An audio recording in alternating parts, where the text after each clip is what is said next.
The following podcast contains opinion and commentary protected under the First Amendment and fair use, as well as the public records and freedom of information laws. The content may include adult themes, concepts, or language not suitable for all audiences.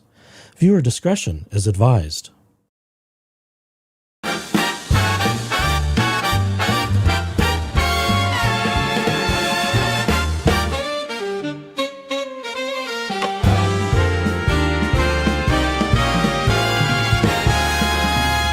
Inside, take a seat, let the stories feed your soul.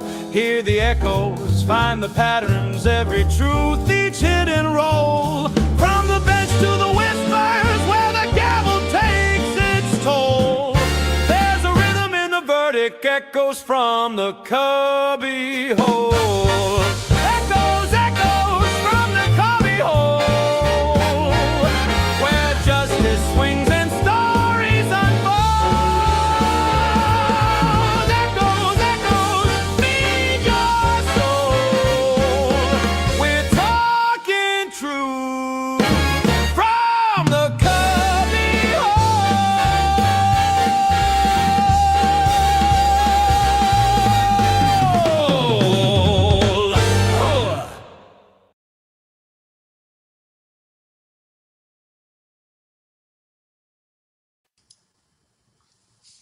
It's all you. Take it away. Oh, I guess I'm going to introduce all of us tonight.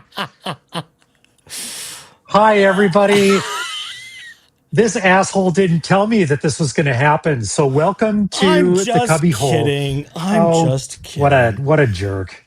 I have to keep it, a little bit mixed up or I'm going to get bored. Because it's always more of the same around here with this crazy bitch. Well, and then some. Oh, and I'm just derelict to my duties. Hi, everybody. Welcome back to your favorite cubbyhole on the internet. You've got to get it right. Which crazy bitch are you talking about? Me or the other one?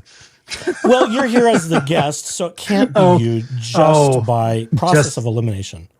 Well, all right. No, but yes, here we are again, everybody. I'm waving the white flag in surrender already because I just can't take it. I'm just glad I wasn't around. No, Chad, it's not as snowy as you think. No, it's been drowning in this part of the world. Unfortunately, I got through the through the mountains before it all happened. I heard the news when we got through, and I went, "Oh, well, that was kind of a close shave," because it was raining cats and dogs. Yeah. And cows and chickens. You haven't traded any of your diesel products in for a floating vessel? No, because the Jeep goes through these silly waters just fine. So, how does it fare in mudslides? In or over? Either. I haven't tried it. All the above. I haven't tried it during a mudslide, but over the mudslides, yeah, that's fine. I got a chainsaw on the back. It'll be fine. It would seem you can't even go down a freeway without it being shut down by a mudslide anymore. So there's that. Yeah, but climate change is fake. But hey, let's not talk about that. I guess that all depends, right? We should have about 2-3 feet of snow up in the mountain passes, and there's nothing. Yeah, hardly nothing because it all washed away and washed into the rivers and then flooded the roads. It should be in the 30s in the mountain passes during the daytime, and it's in the 50s. And did it get to 60 down here? I don't know. I was out for work. That is my excuse, chat and replay crew, for not being present and accounted for discussing the latest developments for Lore Owens. And no, I don't have a mobile cubbyhole studio yet. Although I suppose I could use one of these iDevices. I don't know. Good. I suspect the internet availability where I tend to be is mediocre at best. As opposed to the broadband we have here in Studio B, which is Cubbyhole Studios. I mean, just a suspicion. I have maybe. I have a feeling it would be 780p or less with where I had Wi-Fi. I would suspect, even in the slightly nicer places. But Yeah, if you were doing any sort of hoteling, then it's probably completely shit internet because that's just how they roll because they're Yeah. cheap. Yeah. And then it's, you would probably say insecure, shitty internet. Basically, Yeah. that's So why I it's just like, usually use my cell phone when I'm, going out and staying in hotels. Fuck it. I feel brave enough raw dogging the internet just to look at GingerBites. If you want to call it raw I dogging the internet. mean, looking at GingerBites is probably raw dogging it enough. Yeah. Yeah. Yeah. And we have a little bit of that today and some news Oh there. boy. Oh Yeah. goodness. There is news. Golly. So we've got multiple bankruptcy topics to just kind of hit on. And I'm going to solicit everyone to go to Big Tiff Dog's channel. Tiff is covering all the bankruptcy stuff, all the financial stuff, and she is just amazing. She is the right mind for all the numbers and all the money moving and all that kind of BS. So go visit Big Tiff, watch all of her videos. I think she sometimes does a live now. And I think she had, who was it? Was it LolCal lawyer Patrick? To go through one. I was just kind of watching in my travels, my work travels. I'm going, oh God, I don't know if my head has any more room for any of this nonsense. It's just too much. So for those of you who don't know, which I think most of you do because everyone else has talked about it for the last 5 days, Laura Owens has filed for Chapter 7 bankruptcy. Are we surprised? No. Or can we just go? It's escapism. I mean, here's my It's a surprise style face. tactic. It's, it's everything but, well, I suspect. And I'm not going to play all my cards on the table yet. I'll do this later. I suspect we've been talking about financial fraud for a couple decades in the family. But, we just cover that up by pretending we're rich and famous and, our horse-loving podcast daughter and all of her legal machinations, or some people say machinations on the other side of the country. Yeah, because it's, machines, so it's machinations. And I'm just kind of, that hurts my head. What are we going to do with this woman? Other than lock her up. And I say, if you lock one up, you need to lock up the rest. Yes. But in the meantime, Yes, it provides an amazing amount of entertainment. It's an amazing amount of entertainment for you to torture me with on a weekly or semi-weekly basis. So, hello, soggy Canada. Greetings from the soggy lower 48. And our friends to the north. Yes, like all the other rivers in this region, we are just drowning in excessive aqua abundance.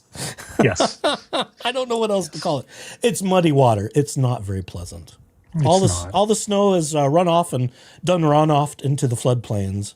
Yes. The snow that you see behind me was found last weekend before all of this happened. Before the Yes. atmospheric river rolled in and bulldozed, so to speak, all of the snowpack. So now there's nothing for the most part. I think except for extreme elevations. I was going to go try and find some tomorrow, but those plans got scrapped because one of my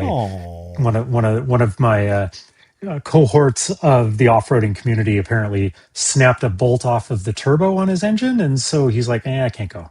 Well, it's just like you snap some bolts off of your fuel filter housing. I did. Those are fixed now. Mm-hmm. Yeah. Well, so you're just all trading problems. It's like a communicable disease.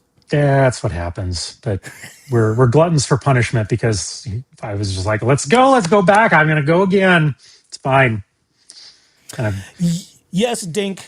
We are one big happy family. Some people, like David Gingras, the douche canoe, the fucking douche canoe, who we'll get to later, refers to us frequently as the JFC cult because he's just a bitter bitch who's, in my view, and I think there is evidence of this, about to lose his law license. We hope sooner rather than later because, I'm not gonna spoil it yet. We'll get there. We've got lots to cover. Hold on to your britches. Oh dear. Oh my goodness. Well, sometimes more is said in what he doesn't say than what he does say. That's been my observation. Oh, let's see. Dink also says, what's the difference between Chapter 7 and 13? Does anyone know? Yes, and the person to answer that question best is Big Tiff Dog over on her channel. I don't know if she specifically covers that, but I've heard her talk about it. And essentially, it's a difference in financial restructuring and how you do that, how you account for all your debts and how that's managed. And Chapter 13, which is what Mama Owens, Jan Black, a.k.a. Elizabeth Ann Naylor Owens, and her husband, Ronald Stephen Owens, of famed KGO Radio. That is what they filed for, and that appears to be about wrapped up in dismissal because they didn't do things properly. They didn't get their taxes filed. They didn't get certain things paid. I think they were behind. I think I covered this in the last live. They were supposed to pay somewhere upwards of, I think, $32,000. Again, Big Tiff Dog is the person you want to see for all things financial. I cover it on a very low level or a very limited intellectual basis. Some people say they're medium smart journalists. I'm not even medium smart when it comes to that kind of thing. You're just I know giving enough to me keep all myself financially in good places with taxes and making money and that kind of thing. You're just setting when me it up comes for to all the this jokes, nonsense. but just please continue. Well, go ahead. You can make them at my expense. I think people would be here for that. Cheers. Yeah, well, low level and highbrow. That's not exactly how I know you, but that's because I know. we both crack each other up with our shitty jokes, and if I there ever we get go, a merch so. store, I'm going to have a cubbyhole growler that's like this or something. We're working on merch ideas already. I'm not even close. I had You can put me in the 840 little this corner morning, with and then I my- had 839. So I'm like, oh, I'm already being subjected to YouTube craziness with losing members. Or It's fine. You can put me in the subscribers, not corner members with yet. my tumbler, drinking, like laughing or pointing at you or something, and Well, that that's works fine. too. I mean, that would be typical for you. Yes. I mean, less publicly, but all things change, so it's okay. I'll do it here on a live. I'll point and laugh at you. I don't give a shit. I know. No, well, neither does anybody else. Yes, flooding and the mountains are melting. It is. It's bizarre for December and further east where I was at work. It was in the 50s too. It was just balmy and warm and weird. Most places are used to snow, and they had snow a week and a half ago, and it all melted off in this crazy weird weather. So they all warmed up. They're all kind of pissed off because, we want winter. We want actual seasons. None of this rainy bullshit. So it's just the weather right now is the Pineapple Express, as it used to be known. Ripping through the area is just ruining our snowy lifestyle. Well, some of us you have a snowy lifestyle. I can't claim that. It makes my back hurt. People skiing and snowboarding, it's just like, I'm too old for this. Yeah, you don't have to you just have to sit in the passenger seat, and I've got seat warmers, so stop complaining. Yeah, you do. And after this week and my lower back pain from working so hard, the seat warmers are lovely. Does anyone make a gaming chair that has a seat warmer built in? I want one. I'll bring that to the studio, and then I'll be very happy. You can just add one. I need an ostentatious gaming chair that's heated. That's what I need. I'll call it the throne. Oh, it's just ridiculous. But that's what happens when you start getting old, folks. In case you didn't know, some of you know that. Some of you are just about to get there. There you go. Yes, cheers, indeed. There is nothing nefarious in my half gallon of stuff. It's legal even for children to drink. So there we go. There's not even sugar. See, I'm being He's good not today. adventurous.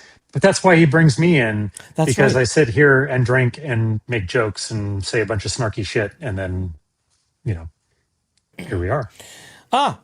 And Gem Girl 6271 says 7 is a full and 13 is a 5-year repayment. There you go. So knowledgeable people. I will not claim to be knowledgeable when it comes to the various forms of bankruptcy. We just talk about what we see other people talking about, and probably not as well as they do. So that's why I absolutely endorse Big Tiff. Actually, Tiff is, she's offered to come on the channel here, but I haven't even thought about getting around to her yet. And she kind of does her own channel now, so I'm not sure if she doesn't need me. Good heavens. Not at all. But it'd be fun to have her on, just so she can tell us how stupid we are, because she works all the in smart things, financial things. I don't. I just like spending people's money. I don't. Yes, you do. It works. Well, I would say the boss does a better job of that, but your boss is much better at that. Yeah. That's okay. So, all right, should we get to all this material, or we're just going to be sitting here all day? Oh, for the love of heaven. Oh, let's add that to the stage. Let's move some over there. Let's see. Oh, before present. What do I need to remove, you silly thing? Oh, it just doesn't like me. I think they've changed StreamYard again. There it goes. Oh my God, it's so like. Would you zoom in? Hang on. My And glasses aren't that strong. And big in. There we go. There we go. So this is the documentation. Well, a lot of this is, checking boxes. So this is the filing for Laura Owens, Chapter 7 bankruptcy. And that's it's a lot of check boxes, and really the interesting stuff happens quite a ways down. So we're just going to scroll through some of this. Other than that, here, it's very interesting. She used one of her aliases, Emily Laura Wilson. That's in box number 2 you see here. And right about the time Owens v. Eckert happened, when she was trying to sue Clayton Eckert for paternity, which didn't exist because she wasn't pregnant, as the court ruled, she was trying to get her name changed to Emily Laura Wilson. And we wonder why. Because, well, her mother tries to use a pseudonym too. Jan Black is not her real name.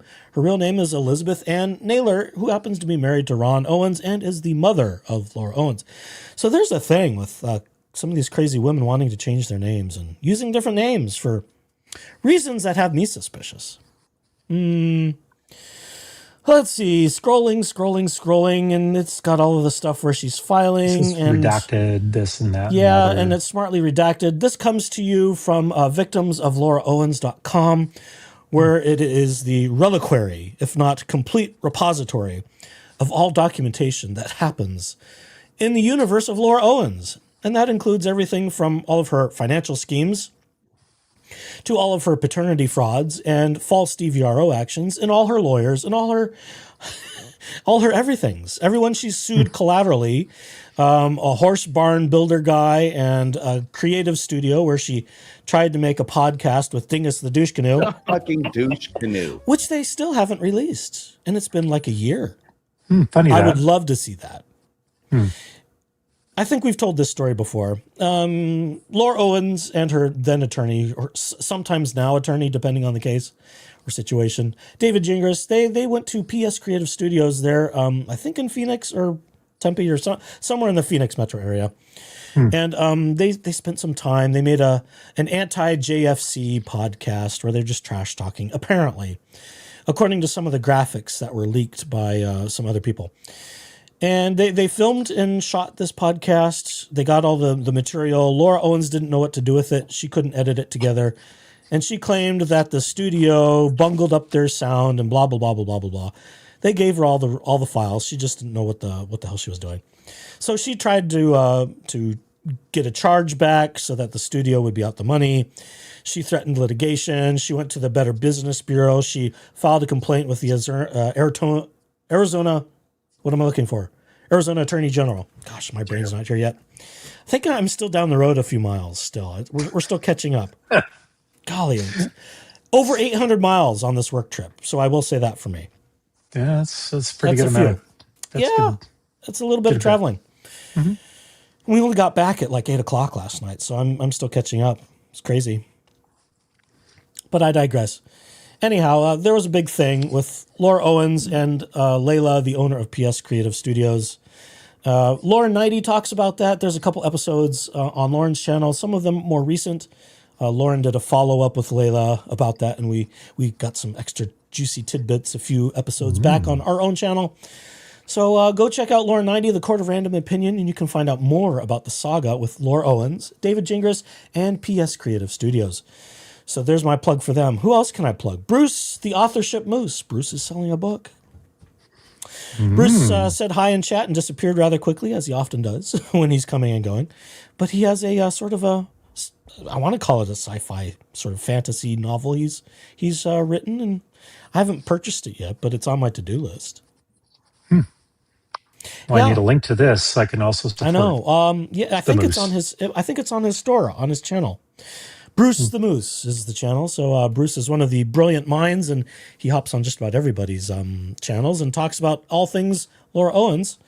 I think Bruce entered this picture by being a moderator for Dave Neal.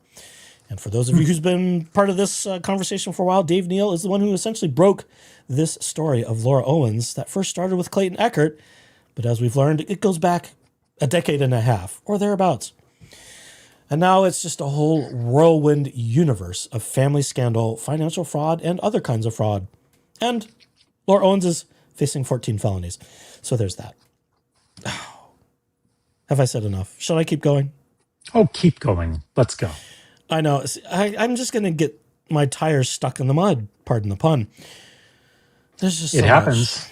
It does. And then when you try and recap, there's just too much. It's. I mean, how do you recap 2 years? I mean, well, really. you did a fair job on one of the early episodes that you drugged me, or I mean, invited me Well, to. it was fair. We Onto didn't here. get to half of what I should have said, but I digress there Yes, too. but that took almost the entire live stream to do that. Yes, I know. See, I don't know how you can do it in 30 minutes or less. I just really don't. Because there's just so much you have to hit on. And when you've got more than 10 years of what appears to be criminal history, and history that includes, in my view, if not factually, members of the family, how do you cover it all? I mean, all the squabbling with mother's side of the family over the estate and suing over estate funds. It's just, these people are insane. But I'll share before I end this episode. Don't let me forget this. I'm going to lay all my cards on the table of what I think is all going on here, and I don't think it's shocking, but I think it's revealing. All right, let's see. I'm just going to keep scrolling because we tick lots of boxes. Tell the court if you've received brief counseling, credit counseling, blah blah blah. Talking about debts. So here's some of the interesting things. She suggests that she has under 50 creditors that she owes. She estimates that she has 50,000 or less in assets that she's worth. And she suggests her liabilities are between 100 and $500,000. Well, at least 200,000 of that should be for Clayton Eckert. Thereabouts. 190 and change. I mean, let's just round up. And that doesn't include all the other stuff. But we'll get to the list of creditors she has at the bottom, which is kind of interesting too. Let's. More scribbling. We've got bankruptcy consequences. We check boxes there. District of Arizona. That's not surprising. Let's see. It's filed in the District of Arizona. Let's see. Summarize our assets. This is fascinating. So she, the assets of what she owns, she says, is under $20,000, which is surprising. And she suggests her liabilities are $263,750.08, which is a funny number there too. Awfully precise. Yeah, let's see. Yes, awfully precise. Although I would dare say probably inaccurate. Summarize your income and expenses. She says her income is zero. Zero. Now this is telling. Do you remember why this is telling? Any guesses? wasn't there some sort of fundraising type things or some sort of Yes. Yes. There's the Owens family griftathon to give money for all of Ron Owens, all of his woes, his financial woes, his healthcare woes, and now his poor daughter is facing problems, and she's being attacked for what she believes is the right thing. I mean, it's just ridiculous. We talked about that, but there's something else. Want to try something else? Want to take another stab? Well, is it something from Mommy Dearest? No. It had to do with the San Francisco thing. You got me. Indirectly. So, of course, because she's an indicted felon, shall we say, 14 counts of indicted felonies, shall we say. Okay. Yes. She's required by the criminal courts to file for to leave the state. She can't just, waltz about without getting permission to leave the state. So she has to make a file to leave and have a reasonable reason for wanting that request to be granted so that she can, in fact, leave the state. Now, at the front side of Owens v. Maricini in San Francisco, this is the, we believe, fraudulent request for Laura Owens to get a permanent restraining order against Mike Maricini, which was dismissed, and she has subsequently filed an appeal to, not surprisingly. At the beginning of that, she filed for a leave from the state to go to Southern California to visit her sister and do work for the family. The family job and work required her to go there as well as visit her sister. That was a pleading, or excuse me, it's not a pleading, it's a motion. She filed a motion to leave the state saying it was for work purposes. Okay. So if we are in fact working, and we are working for the family, allegedly. Where's the income? I think the answer is no, we're not really working for anybody. We're just grifting and suckling off of the credit cards of everybody, including herself. Or there's some sort of shady under the table sort of stuff that. Yes, or there's more financial fraud under the table because no one has filed any taxes for a while. So it would seem. That's actually what got Mommy Dearest and Daddy Dearest into a bit of troubles. They're supposed to file all their taxes and get caught up on all the business stuff, make all the payments. There was required payments, mandatory required payments. So that seems to be about to be dismissed. I think if it hasn't already. Now, again, I'm not caught up on everything, so I may have missed some of that. Let's check in with chat for a moment, shall we? See, is there anything good in chat while I've been just rambling on incessantly? A couple things about the bankruptcy stuff and maybe a couple horses, which it's interesting. The horse part of it is like they must not be that valuable of horses if we assume that those liabilities that LO has there is the Clayton Eckert settlement or judgment. But also it's like if that is part of that 280 whatever number that is, those horses aren't all that valuable. Because I know some horses she that are leases them worth for a high price, and I think there have been some sales that have been into 5 figures. I mean, because some horses that I've been familiar with through some of my family and such, they can be valued up to $500,000. Ooh, and it's like that's a pricey horse. That's a very pricey horse. That horse's name was Jerry. Jerry. So Jerry the horse was worth $500,000. Did it talk? No. Oh my God. Not that I could tell. Oh no, that was Mr. Ed, and he's probably that was Ed. Yeah, Mr. Ed. Katie Pillar says, Dr. Grande, I don't know this channel. Dr. Grande did a video on Laura Owens and said, paraphrasing, people who exhibit similar traits won't stop and require jail to stop them. Ask him if we can use his video clips on your channel. Well, I will have to go check that out. There's a lot of sort of newcomers to this arena. We have been at this, specifically Laura Owens, for a good year and a half now. Can you believe it? Oh, it's insane. I keep getting reminded every time I watch some recap videos of my first conversations talking about Laura Owens. And just like one of the first court cases I ever covered, which was about a woman named, oh God, it just went. Oh, I'm having a brain fart moment. Oh my gosh. Jennifer Ruth Camp, who was a business manager and a co-host at one point for the Mormon Stories podcast channel. Oh. And she's done like the same craziness as Laura Owens. Well, not quite so grandiose. Jen Camp worked for John DeLynn and the Open Stories Foundation on that podcast. It's sort of a 501c3 business, but they make pretty good money, shall we say? I think pushing 7 figures from some reports I've heard.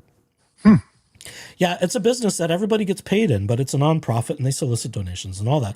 It's a good-sized channel talking about ex-Mormon and post-Mormon things. But this woman, this crazy blonde woman, worked for him for a time. And then she got canned, and then she started claiming things like sex abuse and sexual harassment, and said she had all this proof. And if you can watch the board videos where they talk about this. Oh dear. Where it's her and the members of the board for the Open Stories Foundation. And she says, I've got evidence of this. I've got the security footage of him saying all these terrible things about me. Well, they kind of hear her out a little bit and humor her slightly until they realize she's full of shit. And what does she do? She goes and starts a YouTube channel called Our Truth Be Told, where the entire purpose is to defame John DeLynn and that organization. And then she gets slapped with a civil lawsuit from them for defamation. They drag her ass into court, and she claims that she's got all this evidence. Lo and behold, nothing exists. So they get to the point where the judge, who is a Faust, I forget his name, Mark Faust, who's related to the Mormon apostle James E. Faust, I think the late Mormon apostle James Faust, but he's a judge in higher up court in Utah, I think federal court, I want to say. I may be wrong. So a judgment was about to be rendered, and she, all of a sudden, she gets divorced from her husband. She quit claims the deed of the house, which was worth almost $1 million, back to her husband, and she starts moving assets around, and then claims bankruptcy in the state of Washington. So she skips out of Utah, avoid judgment with her husband, who got a job as a firefighter, I think in Gig Harbor, and they lived together despite being divorced. And she claimed bankruptcy, but she couldn't skirt the judgment of 1 point something million dollars in favor of John DeLynn and the Open Stories Foundation. And they settled at a lower number. They could have charged her millions for defamation. Defamation per se as a matter of law. Because they had all the evidence, they had videos of her YouTube channel where she's saying all of this defamatory shit. And she tried to run away and hide by claiming bankruptcy and trying to quickly sell the house out from under everybody to, avoid assets being aligned with her. So same kind of bullshit as Laura Owens. If I just kind of hide and, claim bankruptcy, I can avoid getting a judgment against me. No, that didn't work for her in bankruptcy court. And it's not going to work for Laura Owens in bankruptcy court either. I mean, if anything we've learned about Laura Owens is that her and mommy are not the most aware and intelligent. So, I mean, they just think that they can repeat that process and get away with it. Very And much it's lack like, of social awareness, but there's reasons for that. Some of which being entitlements, which they think they have, but they've tried to con people into believing they have, but they really don't. yeah, no. No, I mean, it's just it's a con job family. It's really kind of the end of it. I'll elaborate more later. Yes. Okay, back to this boring. Well, piece yeah, of let's paper. continue with this document because, I see the slider bar and it's total barely liabilities down over $250,000. I know we've got quite a ways to go, but a lot of it we'll just skip over. Expenses, monthly expenses, $3,000 change. I don't know why she doesn't have to pay for rent. She's living in the casita that her mommy and daddy own. Maybe it's I don't know if it's broken down at all. Yeah, sure. Rent in air quotes. Yeah. She claims, as some of her assets, to own the Hyundai Tucson that we saw in the body cam footage that was parked in the garage. What's funny is she claims that the current value of it's $13,000, and she says the value of the portion she owns is $17,000. How does that math make sense? We're just going to give ourselves a $5,000. Is that right? $4,000 bump. See, I can't do math. Can't do math. Honestly, though, it is entirely possible, depending on when she purchased it or when whomever purchased it, to be upside down in these loans. That said, that's a mistake to if your employment isn't tied to your vehicle, that's a mistake to include that because that will be part of the discharge of the debts and you'll lose your car. So good job, you dipshit bitch. Well, it sounds like, based upon what I've seen with mommy and daddy's financial predicament, that things are on the edge of foreclosure. So it sounds like it's going to be pretty exciting watching what happens next. Are they going to end up on the streets is the next thing. Because they're also underwater on the Airbnb house that Laura got at the beginning of trying to, steal her way into Clayton Echard's life. And then she transferred all the assets of Liz Max that she was like a co-partner in over to her mother, Liz Max Realty Investments LLC or whatever the hell it's called. Now it's under mommy's name, but Laura transferred. Yeah, again, Big Tiff Dog has talked about lots of this stuff. I think she's got the entire story, and if she doesn't have it on her channel, she's talked about it on other channels, like the amazing Lauren Knighty on the Court of Random Opinion. You just have to scroll around a little bit, folks, and do some hunting, but it is there, I promise. It's all out there, and we're just drowning as more and more people talk about it. So she claims personal and household goods. This is funny. An iPhone and computer. I assume this is the same iPhone and computer that were subpoenaed by the state for her criminal actions. I mean, I'm just noting that first line is like no household goods. Major appliances, so yes. Owns Appliances, no furniture, no kitchenware, no nothing. Well, her room is such a pigsty. I guess she doesn't even know she has bed linen. So it's like, I guess, yeah. Or maybe mommy and daddy own those too. I guess so. I mean, they could have bought the house mostly furnished. And funny enough, if you go back and look at some of the realty photos, which I've seen, when the house was up for market, it doesn't look a whole lot different inside or out from what it looked like in the body cam footage. So I think all the stuff they've been paying thousands of dollars for household goods in San Francisco that they stored all of their San Francisco house in, I think they just left them in storage and they just kind of moved into the house, sight unseen, Maybe. Yeah. or very little. That's my opinion. Maybe, maybe not. Let's see. Further down, collectibles of value, no antiques or anything like that. Equipment for sports and hobbies. Well-used horseback riding tack. Only $300. Clothing, shoes and clothing, much of it used, she says, $750. Jewelry, she says basic everyday jewelry, whatever that means. Nothing of value, $250. I think that would have to be appraised. Maybe. Or it's just Bankruptcy costume court jewelry. bankruptcy court doesn't fool around. Let's see, non-farm animals, 2 rescue dogs, a 15-year-old toy poodle mix, and another 5-year-old mutt. $1. $1. Her pets are only worth $1. Yeah. After Put the together. stuff she made about Buttons the poodle with Mike Maricini. And she claims to have prescription glasses for $10.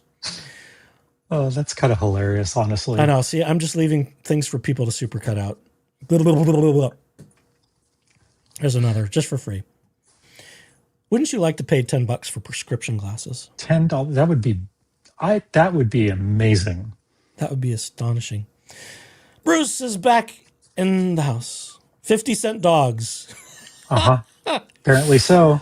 Yes, we are all confused, Bruce. We are indeed.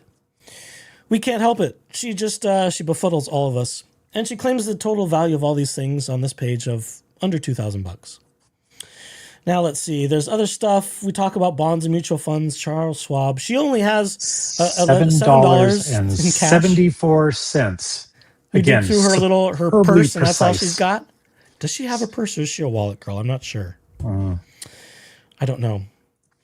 And she claims to only have, $600 some odd dollars, $400 some odd dollars in Charles Schwab and E-Trade, respectively. That's not very much. It's not a lot. That's I think I've got more than that in some of my stuff that I don't do anything to. No comment. Yeah, well, I've got other things that I do things to, and it's doing pretty well for the most part. Until the next recession hits, I suppose. Yeah, well. Which, never mind. Yep. Maybe any day now, according to some financial ripples I'm hearing. But some people don't want me to get political, so I won't. That's fine. I don't need to be political today. She skips on IRAs, patents, blah, blah, blah, a bunch of other stuff where she could have assets. No family support. Family support. Yeah, right. Okay. Fake news. No alimony, no spousal, no, no divorce settlements. No ex Laura Eckerd here. Yeah, right. She wishes. She tried. She filed. She tried. Yeah, she did try very She hard. filed for financial support as part of Owens v. Eckerd. She tried to. That was as well as parenting time. I just want Clayton to talk to me so we can agree to parenting time. Let's parent our imaginary baby together. Yeah, okay. Yeah. The tonsil twins will just come out of the ether, and how do you decide custody over tonsil twins? I've never had to figure that one out. But yeah. Neither have I. Thank heaven for that. Oh, let's see. Claims of third parties. Let's just skip through. There's lots of check boxes. She doesn't fill a lot of it in. Blah, blah, blah, blah, blah. Stuff and things. No farm, no splitter. Okay, so Total vehicles. No farm vehicles? Really? Yeah. Really? Who's scooping all the poop? Yeah. No real estate. See? So who's claiming the Airbnb house? Is mom Apparently claiming mommy. that? Did we skip that? Curiouser and curiouser. But here's the car. Here's the Hyundai. Total personal property. So she claims to only have a total assets of under $20,000. Also shocking.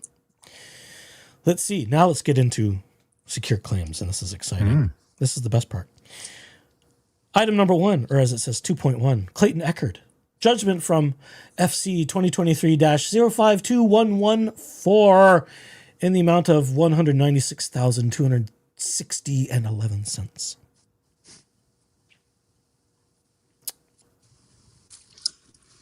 See, this is the thing that she's really trying to get out of is that. Yeah, is that. It's not going to happen. It's not going to happen. I mean, how on earth do you get blood out of the rock? It's not a dischargeable. She can't dispose of the judgment. It's not going to happen. See, this is how stupid she is. Despite all of her legal maneuvering, this is how dumb she is. She doesn't realize that bankruptcy is not going to get her to escape this. Well, she doesn't have a good lawyer to tell her that sort of thing Not no because mo. she's. Oh, Not no mo. No, she's got a well, public defender for a criminal case, and whatever favors David Jingy will give her. well, he's a dipshit anyway, and this we know. Yes. The fucking douche canoe. If RFM ever comes after me for royalties on that, I'm going to be broke. I'll have to file for bankruptcy myself. And he's not terribly far from us, so that's not a small possibility. Oh dear. If I ever meet him, I will have to buy him an adult beverage. That's just all there is to it. So, I mean, same. So here we have next, after Clayton Eckert and the nearly $200,000, we own the judgment that she was supposed to show up to a judgment debtor's exam for. And of course, because she filed bankruptcy the day before the judgment debtor exam, she was required to show up at. Which, of course, it stays the judgment debtor, but it's not going to... Kicks the can down the road. Yeah, it's not going to dismiss it. Yeah, it's just a stall tactic. Because this is, I mean, I'm actually surprised she listed it, to be honest, the whole judgment. Shocking. Yeah. And then the next thing is the car with SBNA. Obviously some sort of loan for the car. In the amount of $17,336 for a 2021 Tucson. That seems a little low because I know what my car cost. And it's not a Tucson. It seems very low to me. Unless it was gently used. I mean, maybe. Yeah, don't know. Let's see. Nature of lien is an agreement you made, such as mortgage or car loan. How they get all these loans is just shocking. Oh, let's see. Boy, chat's just kind of moving along here, and I'm not watching it too closely. Oh dear. Let's see. Jen the Couch. Oh yes, Jen the Couch phrase says, "I get glasses online. $50 until I start needing progressives." I'm already past that point, Jen. I've got horrific eyes, and they are old eyes, so that means I've got multifocal problems. Yeah. Yeah, and I just refuse to go to then do my exams because, like, I don't know why, but I don't know. I just forget. I could be at trifocals, but we've got progressive focal lengths, which once you get used to it, it's not terrible. For the first week, I was dizzy and like tripping over myself. It was kind of funny. So let's see, $17,000 on the car. So apparently we've paid nothing on the car. If that was the loan, and that's still what's being claimed. The number was inconsistent because she said it was worth 17 or 13. Yes, and then she said the value was 13, but her portion was just 17,000. She 17, rounded. yeah. And here but now it's 17,336, 17.3. So whatever. Pretty lazy. Pretty lazy filling out of what should be very exact paperwork. I would think so. Yeah. Bruce also says, justice for Matt Paxton from Hoarders. I have not watched Hoarders in a very long time. Someone claims she had a very large Louis Vuitton a bag, I assume we're talking about. Tonsil Twins. Yes, Tonsil Twins. I can't claim that one. Not at all. That might have been Dave Neal or Megan Fox, because I think that came up pretty quick. It could have been Tug. It could have been that umbrella guy. Let's see. The parenting plan was BS. I'm just going to get caught up on chat because I'm already bored. Let's see. Yes, she's got $7. At least at the time it was, yep. That's why she got so skinny. She's all out of money, and she's all out of Domino's money. Supposedly she ate, I think it was Domino's. She ate every day while she was allegedly pregnant, and she used that to kind of get herself that fat-faced look that we see in the video of her fake crocodile tears crying about reality Steve calling her a dumbass. I still need to get a cut of that. I need to put that in my files. I just need like a bunch of buttons of video clips because they're worth it. Let's see. Her horse, Rocco 91, is a gelding. No breeding from him unless they collected some swimmers before he... Oh, yeah, that's a good point. Horse breeding is such a thing I don't want to think about. It's just too much. It's a whole thing. Yes. That's, I would say, knowledgeable people in chat is one of the great things about just doing these stories. There's some just brilliant people. Bruce is one of the many brilliant people. Of course, there's plenty of them, including some of you here.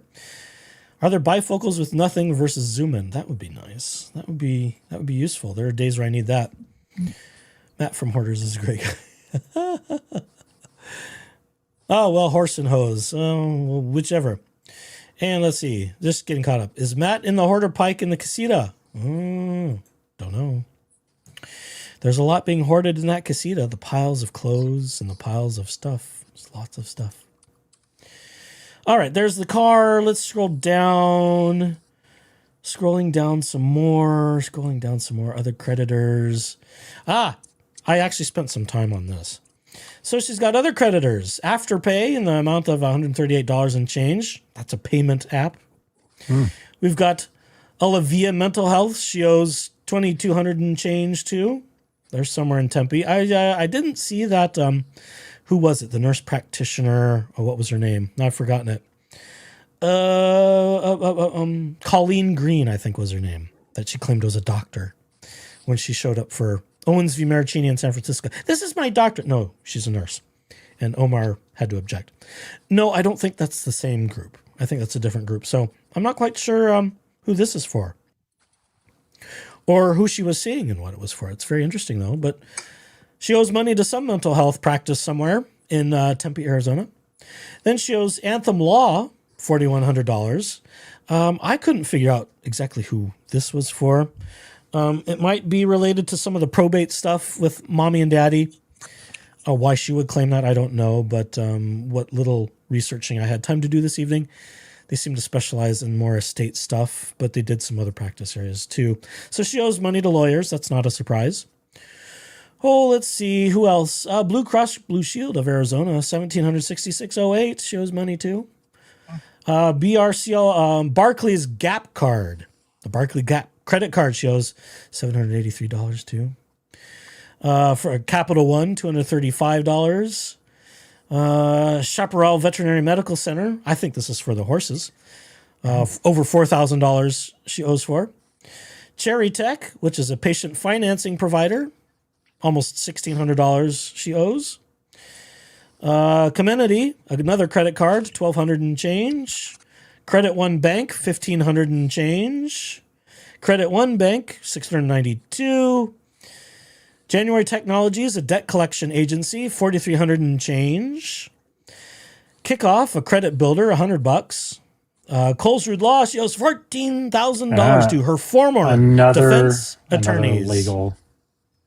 Another lawyer she owes money to. Could that be why they dropped her for ethical reasons, among other things? We put them on the credit card. That seems low for an initial retainer for a criminal case, even with just 7 felony indictments. I would think that would be upwards of 30. But again, I'm not a practicing legal professional. It's just speculation on my part.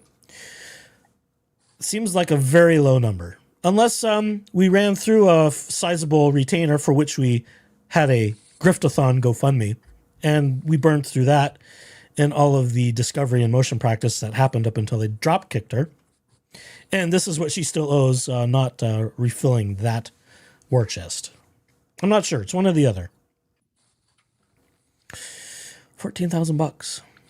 See, it's expensive having lawyers. I don't like it. And then we have a Macy's credit card, $428.82. Another Macy's thing, $428. Is that the same thing? No, $428.82. I don't know. Different addresses, so different Macy's things, different Macy's credit cards. That's interesting. Let's see, Midland Credit Management Inc., another debt collection agency, almost $2,000. Midland Credit Management Inc. again, $1,000 and change. No Waste Grindings, that's the recycle pickup group in that area, $1,100 and change. Let's see, Sonoran Ranch Services, which does horse bedding, manure removal, and dumpster servicing, $435. Sync B Care Credit, which is credit for pet care, nearly $4,500. See, I did some research. I'm proud of myself. Good for Valley you. Law Group was for Corey Keith when she was representing her in Owens v. Eckerd early on. He didn't last long.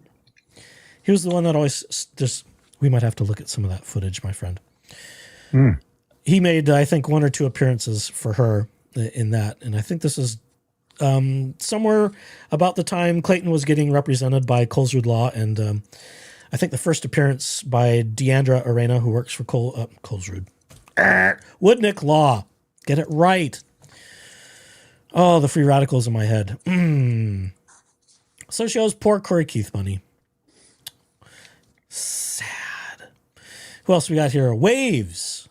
She owes $210 to. And Waves, according to my research, is a ready-to-wear women's apparel company. I think this might have been the production company for some of Laura's clothing merch that she was selling on the Stylette store that Big Tiff Dog talks about. So, there's all kinds of things.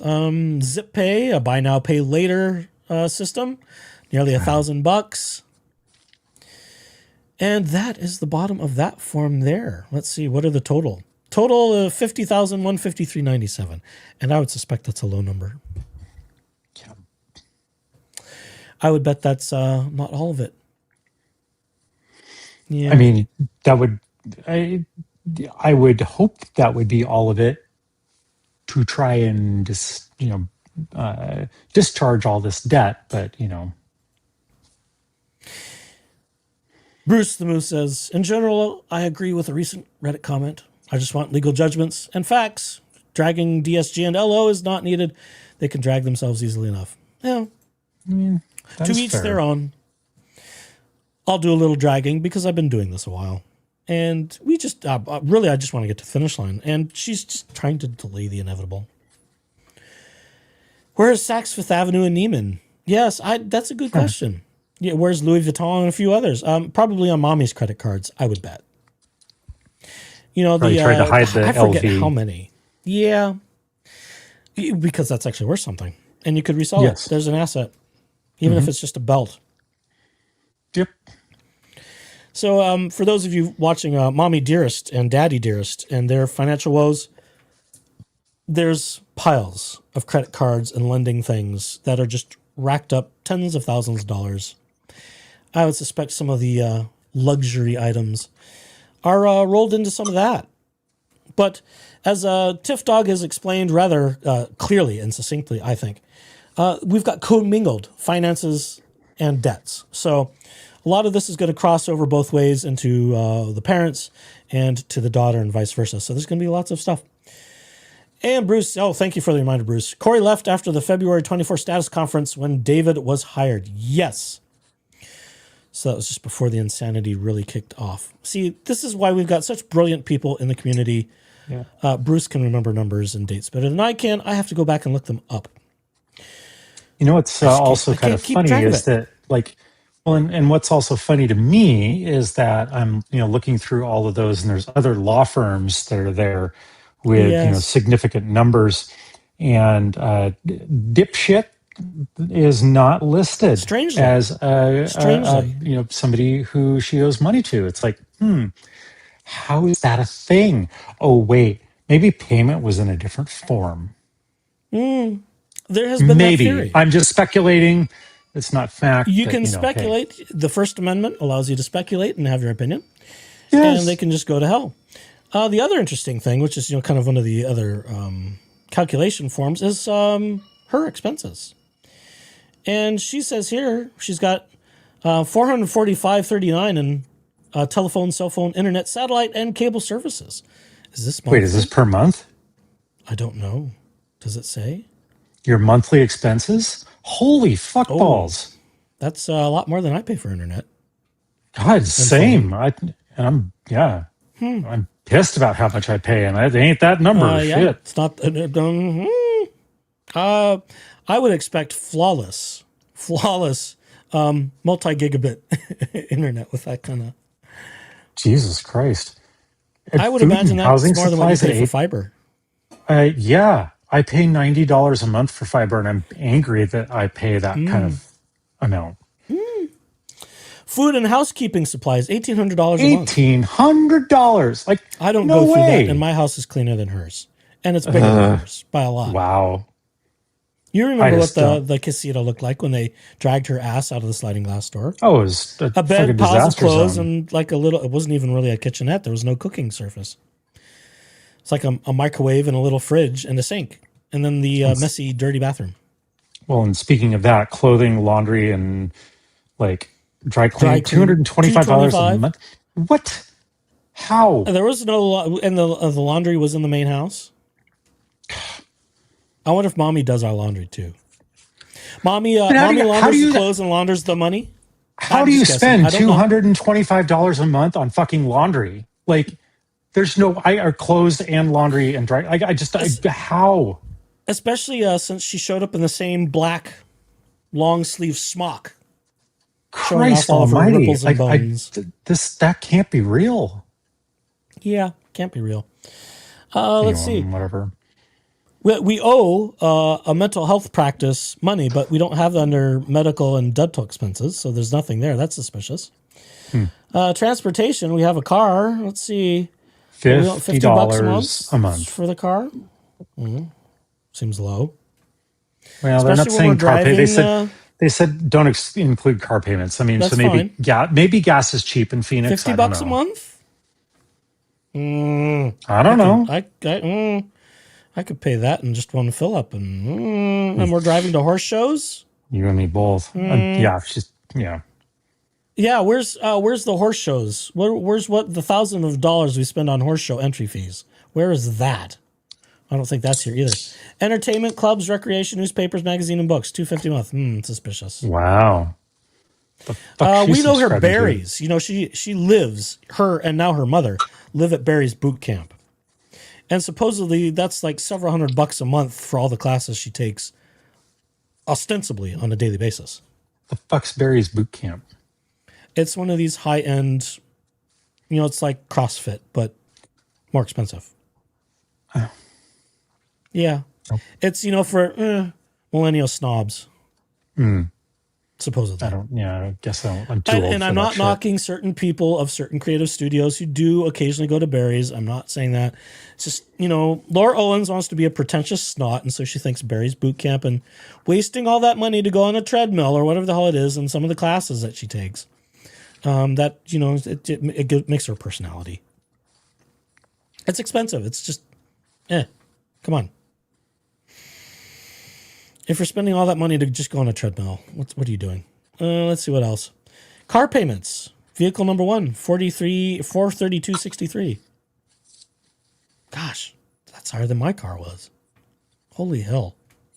And I only had a 5-year. Yikes. Mine was more than that, but I know. Well, you drive fancier cars than a Hyundai Tucson. that is correct. My car will be paid off in 3 months, so I don't give a shit. And you've got much more expensive fuel needs too. Yeah, goddamn premium anyway. But yeah, let's continue. Yes, poor financial decisions all around in the family. Groceries and housekeeping supplies is insane when she weighs 90 pounds and doesn't clean. Actually, it was 80-something pounds last we heard. $18K for horses' food. Feeding horses can't be cheap. My van has more cooking capabilities. I think so does the Jeep. Is that fair? Do you have cooking capabilities on your Jeep? Currently, no. Oh, well, how about the thirsty bitch? Currently, no. Well, if you hook something up to that extra diesel tank, you probably could. Yes, I mean it. I do have inverters and things that could, do that, but I currently do not. I wholeheartedly endorse Bruce doing van cooking videos. Do it. That would have been great while he was the moose on the loose traveling across the country. Yes, that would have been fantastic. See, a lost opportunity Bruce can catch up on. Well, and that's that. If I were to do, like, if the Beast or the Jeep were to have cooking capabilities, it would be in whatever I'm towing behind. In general, the propane burners and Ninja air fryer can do a lot. That's a fact. You can do lots of things with only a few things if you know what you're doing. Okay, let's see. Oh my gosh, all kinds of things. Big Tiff covered the Airbnb house. Yes, she sure did. I saw some of that and I was just drowning in all the information. It's being clawed back by the owners. Yes, because that was sort of a self-financed owner thing, which I think is stupid. I wouldn't do that. And if anyone had looked into their credit history, they might have found something before they even did that whole owner will finance for the buyer thing. It's just risky. You've got no protections really, or few protections, I should say. Maybe she's been rolling debt from one car to the next. Well, she's been rolling debt for more than just cars. It's everything snowballs. As it gets more attention, the public is going to be way harder on Laura than Echoes or others from the early days of the case.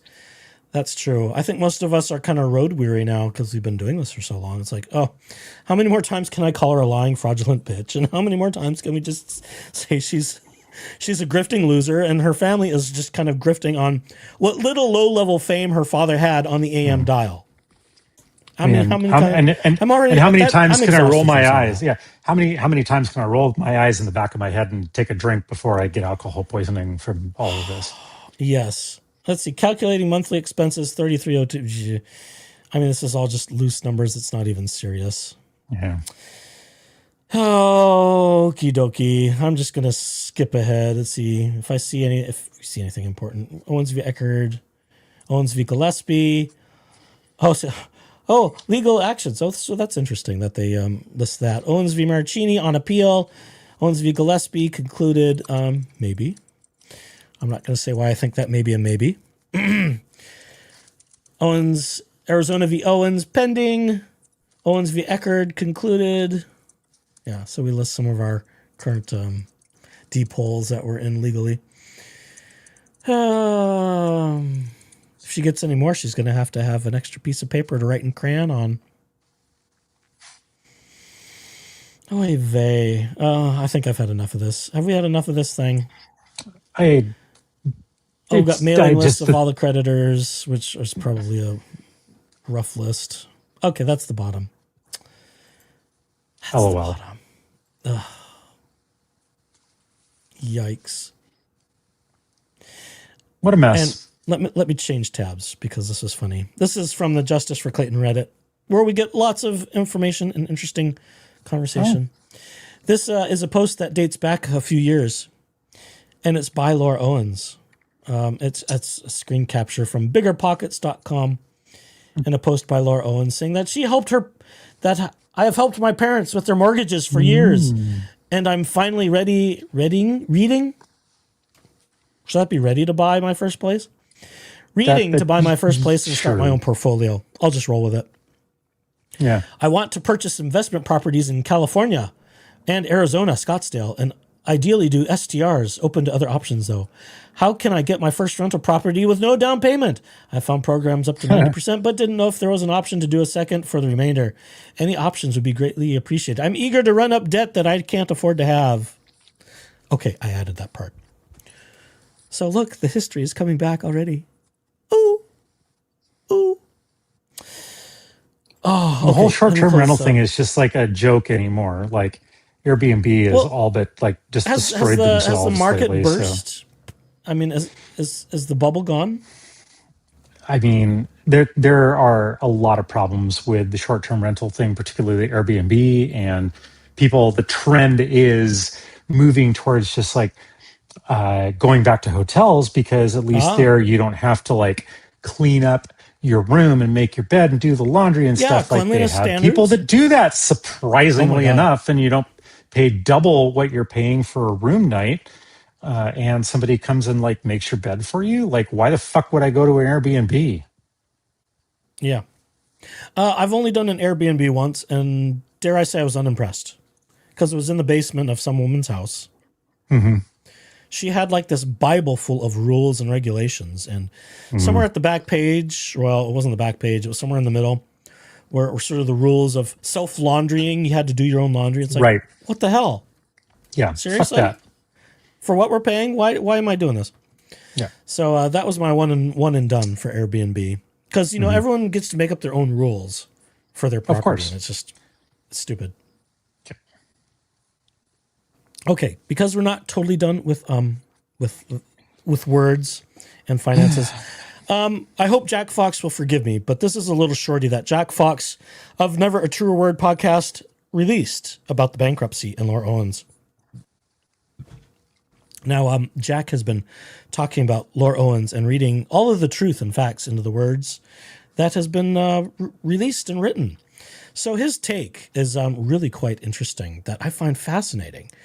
And he does statement analysis, and he gets down to the truth of things just based upon words alone. So, pardon me, Jack, this is a plug for you, but I love it. His work is just brilliant. I highly recommend you go visit Jack Fox at Never a Truer Word. I follow a lot of his stuff there, especially when it's Laura Owens, but other stuff too. And he cuts through the bullshit, shall we just say. So, oops. No, wrong button. Oh, I've done it again. Boomer tech problems. Put that on the... boomer tech. I know, see. My hand slipped. You're younger than I am, so don't even, because I'm not a boomer. Okay, so. a couple months. Stop it. Stop it.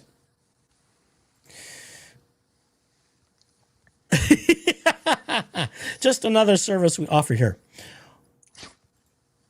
Okay, now I can add it back to the stage. There it is. Oh, there. Okay, all right. Here we go. So here he is. Let's hope the audio works. I clicked all the right buttons, and here's Jack Fox talking about Laura Owens and the words of her bankruptcy and how she phrases things. This is great. I look for the truth inside people's words, and Laura Owens has filed for bankruptcy. Lots of documents have been prepared, most of them just ticking boxes. However, there is one statement in all those that grabbed my eye, and it's this one. And it says, I currently have no income and no ability to pay the filing fee. I am fully dependent on family for basic living expenses and cannot afford to make payments now or within 120 days. What do I see in that? Number one, I see high levels of ownership. She says, I currently have no income. I am fully dependent on family. So she's taking ownership of that with the word I. I do question why I is missing when she says, and cannot afford to make payments. She doesn't take ownership of that by saying, I cannot afford to take payments, but real high ownership in there.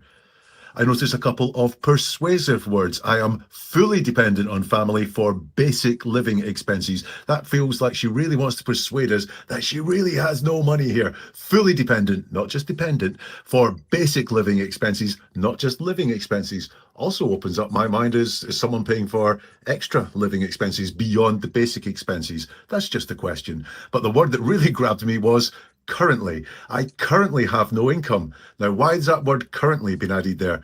I have no income would be enough.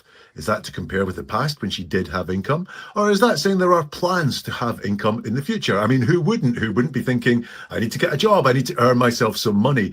However, it's really important for her to state right now, currently, that word currently comes out as the second word that she uses. Does she have a plan to get some money? Maybe once the bankruptcy has gone through? I don't know. Remember, the truth is always in the words. I just love his... Stop. I just love his analysis. I mean... And he's spent hours talking about Laura Owens and some of the stuff Laura has published and written that's now disappeared. So if you want to deep dive on the words and the truth of Laura Owens, go follow Jack Fox and dig back. He and Lauren Conlon from Pop Crime TV, I think it's called, did some episodes together, and it's just fascinating stuff when they look at the writings of Laura. And it's, imagine that for about an hour, picking apart all the words and how things are phrased. Wow. You cut through the bullshit pretty quick. It's just astonishing. Oh, okay. Now let's see. What else do we have here? There's just more. There's more stuff on Reddit we could talk about, which I think is just going to bore me because there's a lot of stuff about the bankruptcy, and Laura's already received a notice from, December 9. The court filed a notice, and I'm just reading this from the Justice for Clayton Reddit. You can find this online at Justice for Clayton, that being r/Justice for Clayton. December 9, 2025, the court filed a notice to debtors document. It's a standard notice that Arizona Bankruptcy Court sends out to every person who files bankruptcy without a lawyer, and it's their instruction sheet.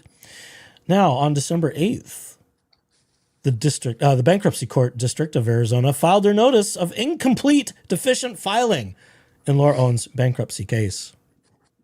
The court states that Laura has not filed the following paperwork, either Chapter 7 statement of your current monthly income and or Chapter 7 means test or a statement of exemption for presumption of abuse under 11 U.S.C., etc., and the Schedule C. So already she can't do it right. So is it another thing filed in bad faith is where I kind of wonder. I'm just curious if she's doing this, trying to do this on her own, or if she actually has. Yeah, Because like probably. And here it is. there was a time in which I was so poor and behind in everything that I considered it, and I had to consider bankruptcy, and I had to go to a law firm in order to apply for bankruptcy, and got paperwork and all that fun stuff. But I mean, like, also bankruptcy was going to cost me a shit ton of money, and that was not something that I could afford to do because I was already in the office filing for fucking bankruptcy. So like, what the shit? But anyway, I guess I just have to wonder, like, how is she trying to just like self-service this thing, and that's why it's all sorts of fucked up. Like, and like, it wouldn't surprise me in the least, but bankruptcy is a specific area of law to practice. You can't just like hire some random attorney or somebody with the first name of David in order to like file a fucking bankruptcy course. You gotta have, that is a different deal. It's a whole different thing than a whole different No, and he's not a criminal bankruptcy case. attorney either. That's Yeah, that's a whole exactly. So nother, like she's got whole to nother area of have practice. retained some. She's had to retain somebody in order to do this. Theoretically, Probably Chat GPT. Or I don't. Yeah. Okay. Good. The She's probably hallucinating AI'd lawyer. a lot Okay. of her Perfect. legal crap. Yeah. When David wouldn't come to her rescue, oh, my attorney David Gingras. I need to talk to my attorney David Gingras, as we recall from the body cam footage. Yeah. When the lawyer boyfriend, as I want to call him, he may not be a boyfriend, but it's possible he could be too. We just don't know. David gets very defensive when people talk about his private life, so it makes me think something's going on. Be that as it may, he certainly helped her in probably more ways than one, shall we say. LSB says, Allegedly. Layla from PS... allegedly. Well, according to some who may know a little more than I do. But that may just be their opinion. I think it may be a little more than their opinion, which may or may not be substantiated. But yes, for fairness sake, we'll just say allegedly. Yeah. Where was it? Oh, yes. Layla from PS Studio said she would see Laura and Mama Jan on the treadmill in that Hyundai at Barry's. That's true. That's talked about with the interview with Lauren Knighty, which is the most recent one that Layla had. Oh, I think it's about a month ago now. But I wonder if Layla saw Laura driving it prior to December 24. What did Clayton and Greg see her drive? That is a good question. Very good question indeed. I hope it's not uninsured. That would be very sovereign citizen of Laura to do. Then she would just say, I'm traveling. I don't need to have a license. Or I feel like she's like just 2 steps away from being one of those kooks, sovereign citizen types. Wherever that car is registered, it has to have insurance, typically in that state, like some kind of minimum. Yep. She's pro se in bankruptcy, which is why the court files a notice to debtors, which is the standard notice, as said here at the bottom of the Justice for Clayton Reddit post. So that's usually, as I understand it. And again, I don't know anything. I'm just a medium smart musician. Oh, my goodness. Yep, she's on her own with all the bankruptcy stuff. And if she's not careful, she's going to be on her own for all the criminal stuff, too, which would be very entertaining for me. Everybody. Yes. And just to show that the system is indeed equal in how stupid she is in attacking people, because she is kind of stupid. Melissa Jade, who has a channel, who's been talking about Laura Owens lately, was recently struck for quote-unquote harassment and bullying. Oh my. For a video produced, I think it was alive, as a matter of fact. Melissa Jade has been covering all of the past publishings of Laura Owens, and I think some of that has included David on the tangential reference. She's talked about Mike Maricini. She's talked about Greg Gillespie in the case. She's read through the Medium blogs that Laura Owens posted, trying to curry public favor to her side. She's read the hundreds of text messages and whatnot involving Greg and a lot of the stuff with Mike Maricini. There's been a lot of stuff. And lo and behold, one of her latest lives on Melissa Jade, and she's fun. I actually find her very entertaining. This happened. Here it is. I'll even put it up just so you see that I'm not BSing you. The video was removed for violating YouTube's policy on harassment and bullying, which was Laura Owens' MO for striking people to get them to shut up when she didn't want people to know about her transgressions. So Melissa Jade joined the club, I suppose. Wear it as a badge of honor. We're an hour in and we haven't been struck or muted yet. So I mean we are in like we're doing good compared to the last time. Oh, you reminded me. So an update on that. There is no update. I submitted my counter complaint. There's been no response so far.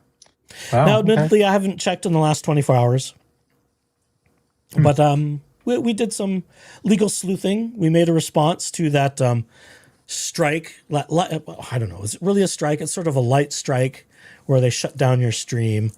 They didn't pull it. The video's still available, so it's there, as is our "We will not be silenced" comeback. Yes, our retort. Unless they really slam the ban hammer on you, usually you can come back, which is what we did for all 10 or 11 people that came back.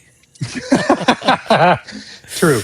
Yes, that was free entertainment for the evening gone wrong. It was that was the dessert of the evening.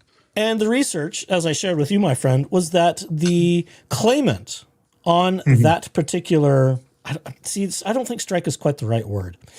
We'll call it a strike just for vernacular purposes, was an LDS affiliated group, but it's not a legitimate company. It appears to be sort of a loose branch of the LDS Mormon Church called Deseret Management, who has bots running around the internet, and just claiming copyright ownership of absolutely everything that they have no legal ownership or representation in.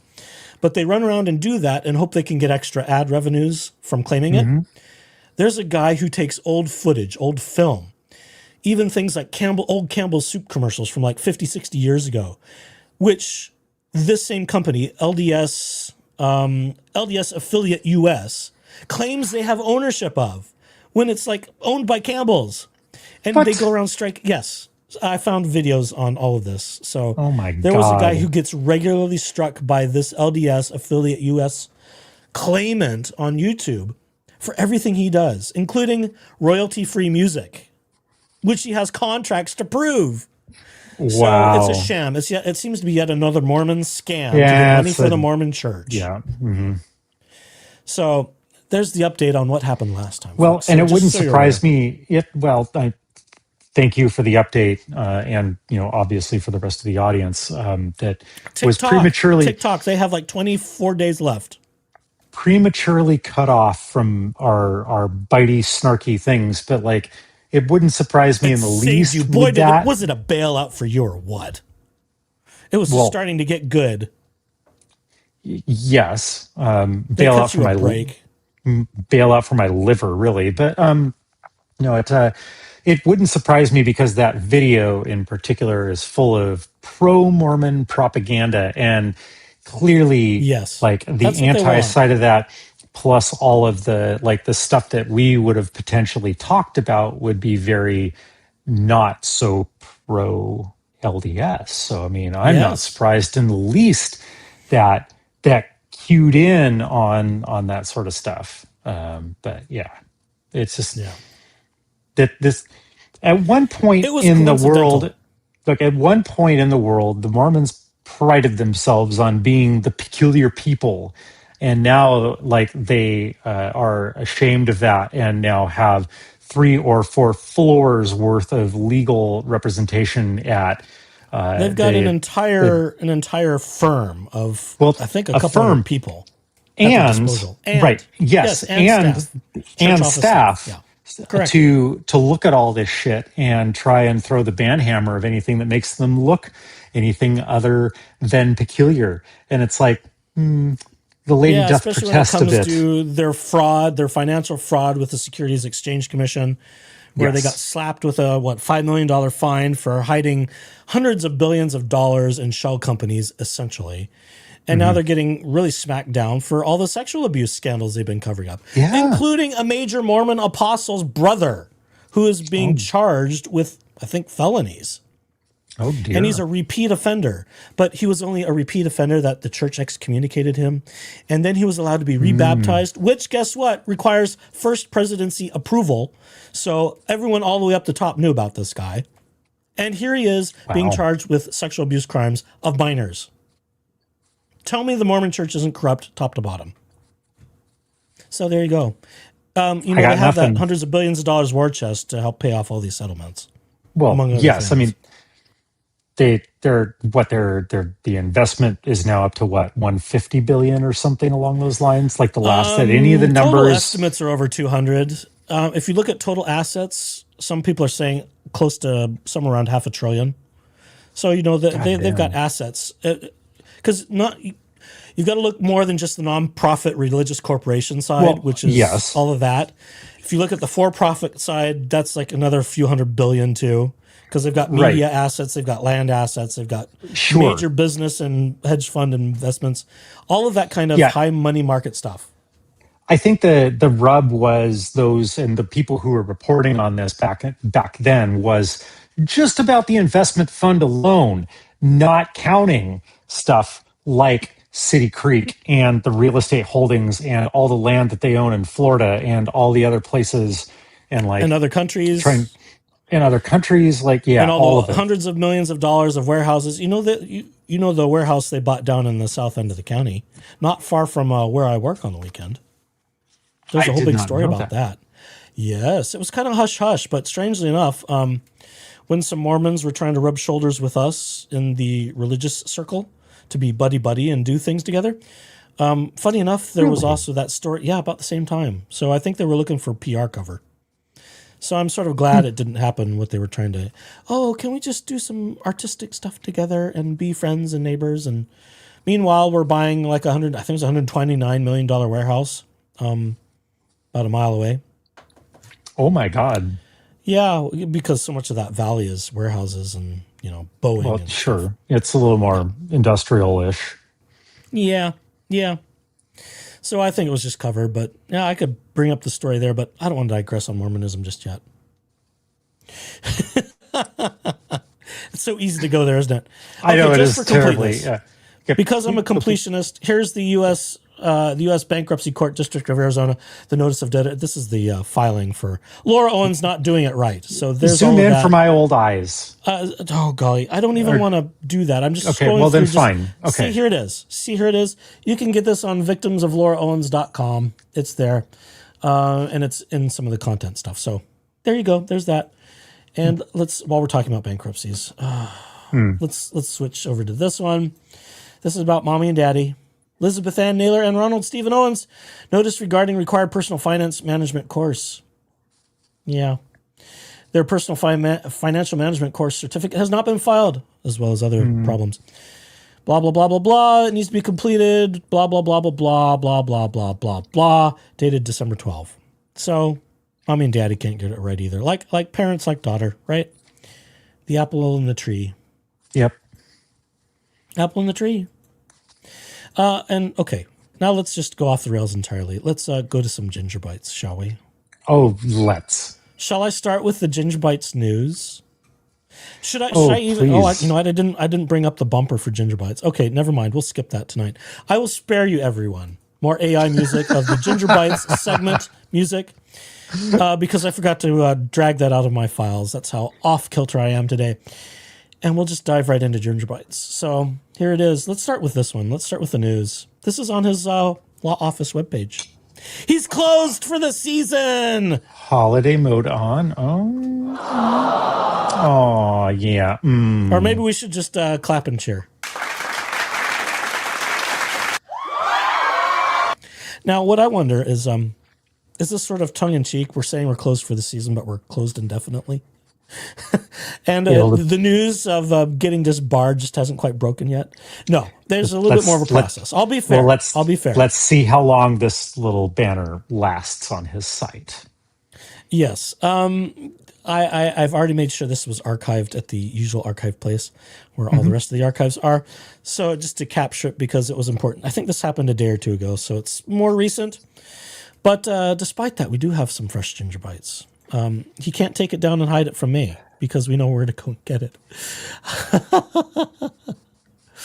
Oh my goodness. Oh, ChatGPT is just giving me a whole, oh my Lord, it's huge. It was grinding away when I hopped on. So, oh my goodness. Oh my goodness. What is it doing? Oh my Lord. Okay, now I have to get to the bottom of this. That was a very long text. So I had to take it off of the archive and ask ChatGPT to summarize because it was another one. And this is the one he calls Note for Tahira. So this was dated earlier this week. I think from the 8th. Is that right? Let me go to the top of the capture here. Oh, no, it was from December 7. So you know what? Let's just go here. And this is what is archived. So try as he might. People are watching. And it's his own problem. I mean, it's a public thing. It's a public forum. He's got it published publicly. So Yeah. he sneezes. Someone has already captured a picture of it. That's just the way it is. And it's not me. I'm not on top of the things like that. No. And this is his response to someone in the comments. So let's go to the AI summary because we don't want to read all of that nonsense. No, we don't. Yeah, no. Although we will read some comments because there's some good comments. Make the bot read it. Yep. It's it's about what you'd expect. And here's the concise, neutral summary from our AI overlords, ChatGPT. From Praise be. a note. Amen. December 7, 2025. David Gingras writes a blog post addressed primarily to a commenter named Tahira, responding to questions about why comments were disabled on recent posts and whether he would apologize for his conduct related to the Laura Owens case. He never will. Newsflash. He explains that comments were unintentionally left off due to WordPress settings and denies that silence equals unwillingness to apologize. I'm going to call bullshit. Bullshit! Yeah, BS. He argues that Arizona Ethical Rule, ER 1.6, client confidentiality, restricts what he can publicly say, including apologies or admissions, unless necessary to respond to formal allegations against him. Yeah, so stop fucking blogging, you dipshit. But please continue. Someone actually responds to that specifically. Yeah. I just watched a movie where they're drunk and they say, Pacifically. Mm-hmm. Oh, it's bad. So Gingras asserts that ER 1.6 D4 allows limited disclosure to defend himself against accusations of misconduct, but he emphasizes that disclosures must be narrow.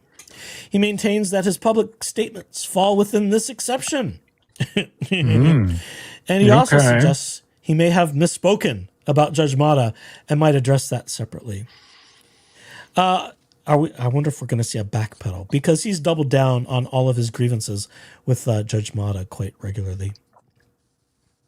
Yeah, we've talked about those too. I can't make any promises there, Bruce. I don't. I saw that and I'm slow on the trigger. They're trying. Their goal is to take over the world and make everyone want to take Mormon. over. Yeah, they want to take over the world. And slowly but surely, they're buying up the world because they've got the resources now. Well, they've had resources for 70 years, while claiming to be, we're such a poor church. Meanwhile, we're building, 70, 80,000 or $80 million office buildings in downtown Salt Lake. Please. And how many millions of dollars invested in these new temples all over the place, like that ungodly looking thing out in Moses Lake? I would wager the small ones. Are probably 20, 30 mil. Because all of it's imported stone from some quarry in Utah. And they get it all machined. It's a Mick temple. It's as franchise built and designed as McDonald's. They're all kind of the same architecture. They're all pretty much the same layout. Some plot size changes require some architectural changes, but that's on a case-by-case basis as needed. And or fighting with local municipalities about rules of height and lighting. That's happened in Fairview, Texas. Yeah. And Cody, Wyoming. We're getting sucked down the Mormon rabbit hole again. I know. Well, as I want to do. I know. There's stories on that. Same, obviously, same. Jesus. Yes, well, that's what I get for clicking on Bruce talking about Mormons. No Mick Tabernacle yet. They may come. They do have Mick Stake Centers. Yeah. And if you don't know Mormon lingo, a stake center is just a larger church building used for broader events. When they have to all gather as multiple wards, which is called a stake. One congregation is a ward, multiple congregations is a stake, multiple stakes is a region. Area. Yeah, a region. Well, and then you have regional authorities or areas, area authorities in Area 70s. We're talking Mormon structure now. Oh, God, why are we talking about that? It's the most boring thing ever. I know. Unless we're talking about quote-unquote apostles and their pedophile brother-in-laws, allegedly. I'm not going to get over that. I'm just waiting for one of them, one of the actual ones at the top, to get brought in on criminal charges. I'm just waiting. That may be. Look, this might be the next thing that we talk about on this channel after LO finally like fades into oblivion, which might be. We've got like at least another year of Laura Owens.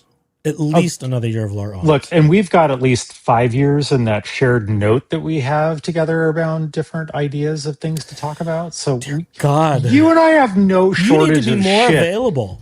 You need to be more available to do lives, sir. Who was not available this last week because they were gallivanting around doing bullshit? That was work. Other like that was work. So that's not my problem. Okay, back to the paragraph number 3. Yep. How's that for a segue? Hard left. I should have taken that left at Albuquerque. Yeah, that's right. The post then shifts tone as Gingras responds angrily to another commenter, pot calling kettle, rejecting claims that he is entitled, spoiled, or has never been told no. I think that might actually be accurate. He recounts his family's financial decline after his parents' divorce and details his work history from his teens onward. But as I recall, he rather surreptitiously, is that the right word? Rather obviously omitted his being a Taco Bell manager and a potential criminal case for inappropriate sexual relations with a minor coworker. Oh, dear. Oh, we've talked about David Gingras' past. This is not news. Now, again, we'll be fair. He was not convicted because there were some prosecutorial issues with the state of Arizona at the time. Even though David was a fugitive, he was on the run. He had ran off to San Francisco, I think, to live with Daddy after a warrant was issued for his arrest. And they drug him. Did he come back or did he get drugged back? No, I can't remember. That's also, if you want to read about David Gingras' very unsavory past with minors, that's also available on victimsoflauraowens.com. So you know what? Rather than talk about that and fall down that rabbit hole, I'll just send you in that direction. Okay. Jesus Christ. I know. See, this is the problem with all this. Yeah. The tangled webs we weave here. And there are so many spiders in these webs. Oh, let's see. He defends his aggressive advocacy for Laura Owens as part of his professional duty. Bullshit. Bullshit! Mm-hmm. And claims to have fought many similar battles successfully over his career. Maybe out of dumb luck would be my opinion of that. He frequently uses insulting and derogatory language towards critics, especially someone he refers to as Lauren. And we know that to be our good friend on the internet, Lauren Knighty at the Court of Random Opinion. Lauren is not shy about saying what she thinks about David Gingras because he's gone after her too, more than once. And Lauren is over it, as are we. Comment section themes. You know what? Maybe we should just go to the comments. Should we just go to the actual comments? What do you think? Oh, let's do it. Let's. Okay, let me bring back the actual capture. So we'll scroll through that. Look, there's even a cat picture. Oh, that poor thing. It needs that needs a rescue. She needs a rescue. Hashtag justice for Aurora. That's a hard name to spell. Aurora. It's a cute name though. I mean, she doesn't quite look like the Borealis, but she is adorable. Mm-hmm. The one redeeming quality about David Gingras is his cat, I think. And this is all about Tahira in that post. So let's just get down to the comments at the bottom. And again, you know, he's hiding. He's put his Jesus Christ. GingrasLaw.com is closed, allegedly for the holidays, but hopefully for a lot longer. Okay, here we go. 21 comments were captured on this blog. Can you believe it? 21. Bobby writes, after listening to the podcast, and I haven't seen which podcast this is. I'm not going to look it up. I'm done trying to convince you of a damn thing and fully support your right to free speech, David. Hope you have a miserable Christmas and a despairing New Year. That's Oh, great. I like that. I need a snaps button. We need snaps. Yes. Oh my god. Let's see, is this the good one? No, there's a couple of good ones in here that are, very critical analytically about what he's talking about. And they're very spot on, I think. Tommy writes, David, you talk at length about ethics and professionalism, yet you resort to calling Lauren a worm because she said something you didn't like. That's not ethical, it's not professional, and it doesn't reflect well on you. Disagreeing with someone is fine, demeaning them isn't. Also, I love how you deflect and instead of doing the right thing, suggest you'll do the right thing if Woodnick does. You know the saying, well, if Woodnick were to jump off a bridge, would you? And what exactly did Woodnick lie about? Please educate us. And his hair looks just fine, too. You're just jealous you don't have 1 ounce of charm like Zaddy Greg. Megan Fox, I think, called him Zaddy Greg first. He does seem to be a charming fellow and a very well-rounded legal scholar. Your arguments are always just semantics, kind of like the time you said Dave Neal lied when he said Laura Owens filed an appeal. And you said, that's BS. It's just a notice of appeal. Yeah, whatever, technical Tom. In the meantime, keep Lauren and Dave Neal's out of your mouth. Out your mouth. Now, this one by Blake, I think, yes, this is the good one. This one's very analytical. It's not bad. It actually pokes very logical holes in all of his ramblings. Blake says your reliance on ER 1.6, particularly subsection D4, is not nearly as airtight or exculpatory as you present it to be. In fact, the way you cite the rule selectively, while ignoring the broader ethical framework and your own conduct, undermines the argument you are trying to build. See, this is going in good places. First, ER 1.6 D4 is permissive, not mandatory. The rule states a lawyer may disclose information to the extent the lawyer reasonably believes necessary to respond to allegations concerning the lawyer's representation. This does not create a blanket authorization to air broad narratives. To air broad narratives or personal grievances, nor does it justify gratuitous commentary about former clients or third parties. The word necessary has meaning. Disclosures must be narrowly tailored, directly responsive, and proportional. You point to comment, 19, but seem to disregard the key limitation it imposes. Disclosure should be made in a manner that limits access to the information and should be no greater than necessary. Your posts, which include personal attacks, general commentary, and speculation unrelated to any specific allegation, run directly counter to this restraint. If you were genuinely attempting to comply with ER 1.6, you would be seeking protective orders, making sealed submissions, or limiting your remarks to the smallest subset of facts required to clarify the allegation. You are doing the opposite, publishing information broadly and voluntarily in a public forum. That is not responsive disclosure, it is self-serving commentary. ER 1.6D4 is not a loophole that authorizes reputation management campaigns disguised as ethical compliance. Second, I didn't dive for the button fast enough. Second, your argument presumes that the mere existence of criticism automatically triggers the exception.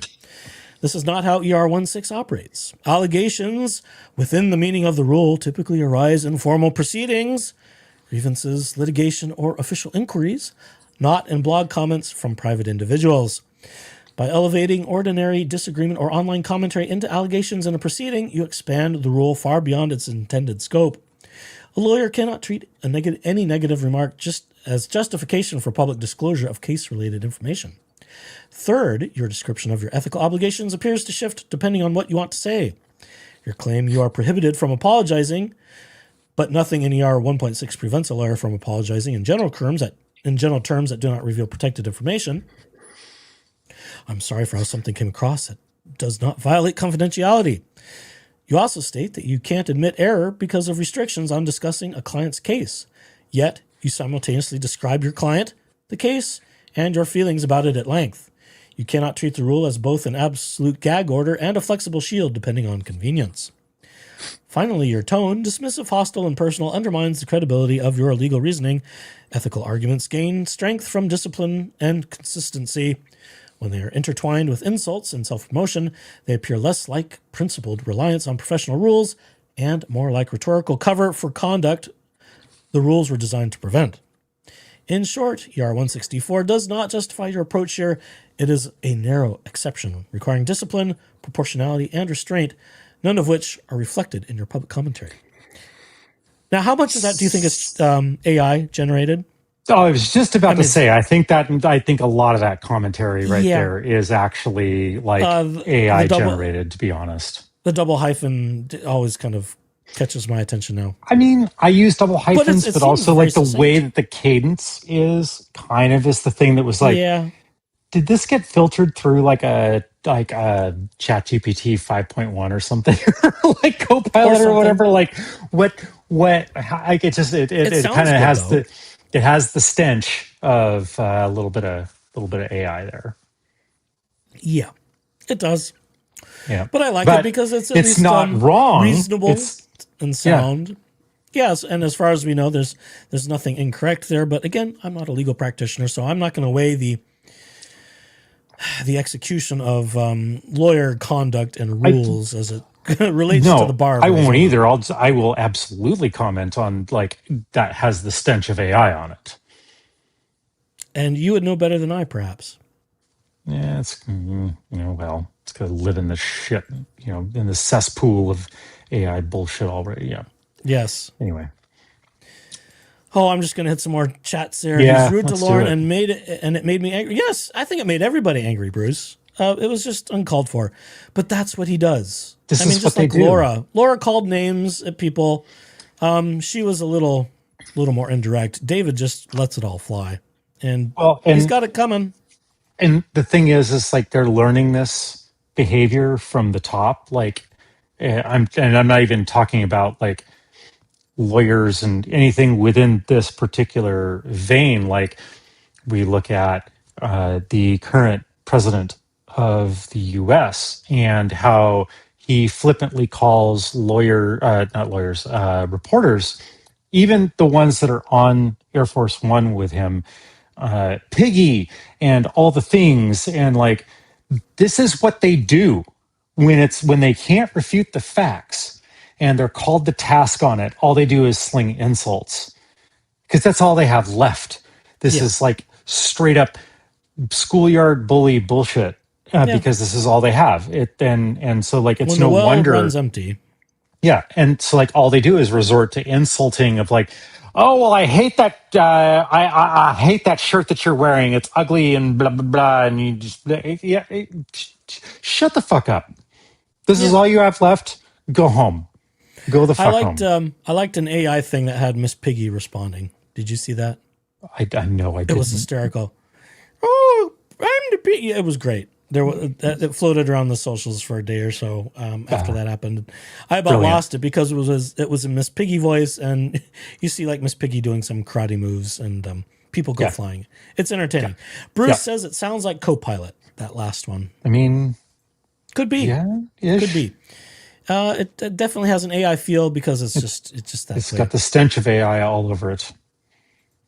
Hey, South Florida Thrifter. Welcome to the craziness. Yes, and we've been at it for an hour and a quarter, roughly. Although we're getting towards the bottom end of it, and then we'll just have to decide what happens after that. If I can find torture for you that won't get me zapped off the internet. Or if we digress into more snarky gays bitching. I just don't know. We'll see. Well, the world is our oyster. God, where'd that phrase come from? Pot calling kettle. Responding to David's verbose blog posting. Well, so much to unpack here. I don't know how productive this is at this point, since you tend to label anyone who criticizes you as a troll in a basement, even if they do so in a mature, respectful way. While the ultimate irony is the only person tossing out troll-like insults at people who disagree with you is you. Exhibit A. Recently telling someone that asked a polite question on your YouTube channel that they beat their kids. I didn't see that one. I have not checked his YouTubes lately. I know he's done a little bit, and there was a short one from the other day that I just kind of skimmed through, and I just rolled my eyes and went, What's the point? Completely off the wall, aggro responses, and then you wonder why people mildly question whether you have substance abuse issues. But that's par for the course. Anyway, thank you for outlining your employment history for me. I do stand corrected that you have been less spoiled and more independent in comparison to your client. Who is the ultimate failure to launch and has been financially dependent on her family her entire life. But despite perhaps earning your keep, I still maintain your deep sense of entitlement is on full display. You named the people that told you no, all those people you have turned around and unprofessionally attacked. So kind of proving my point here. No? You seem to allude to some big reason why you fight this hard, but of course don't reveal what that is. If you're trying to make folks see your side, perhaps you might want to delve into that a bit deeper in future posts. Just saying. Because literally every lawyer that laid eyes on this case was bewildered at how you've conducted yourself. Put it this way, there's not been one person that has come out in support of your character, not one former colleague or former client.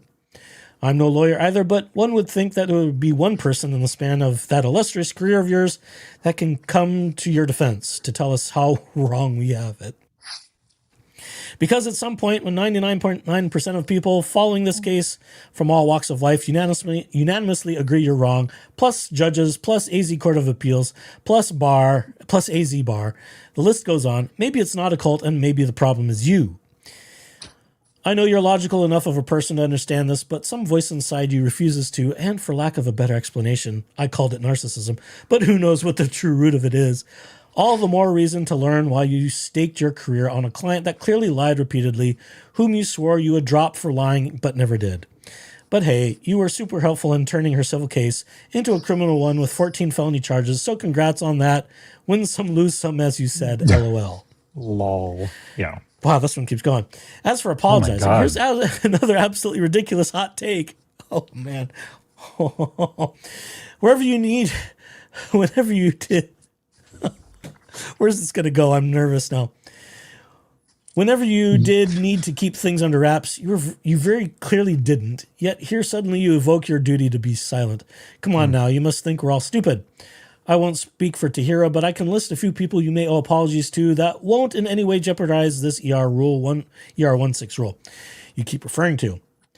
Just you, people you have needlessly and rather nastily disparaged, accomplished lawyers such as Rachel Juarez, who tried to have a professional dialogue with you, Dave Neal, who you threatened to make homeless. Speaking of nicest people you ever met IRL, by the way, I can vouch for that.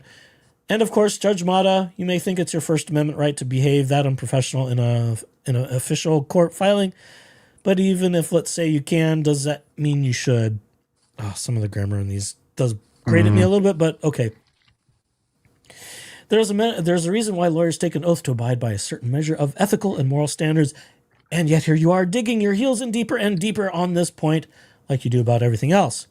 The moment you finally drop this act and admit that some of this was way beyond the pale and not okay, maybe that will be the moment you might have a small win in this war on the public opinion you are so relentlessly waging. P.S. Not P.S. Why a P.S.? Yeah. Furthermore, Yeah. not sure. And then, yeah. Anyway, please continue. Not sure what Lauren has to do with anything we were discussing. Yet you've brought her name up repeatedly here. She hasn't mentioned you in a few weeks. Methinks you just hate that she stopped paying attention to you. It's okay if you miss her. I get it. And Lauren is quite busy still talking about Justin Baldoni versus Blake Lively. That's a pretty big shit show. I don't like it as much as I like following the Hales stuff on the periphery, because there's a lot of crap coming to a head there too.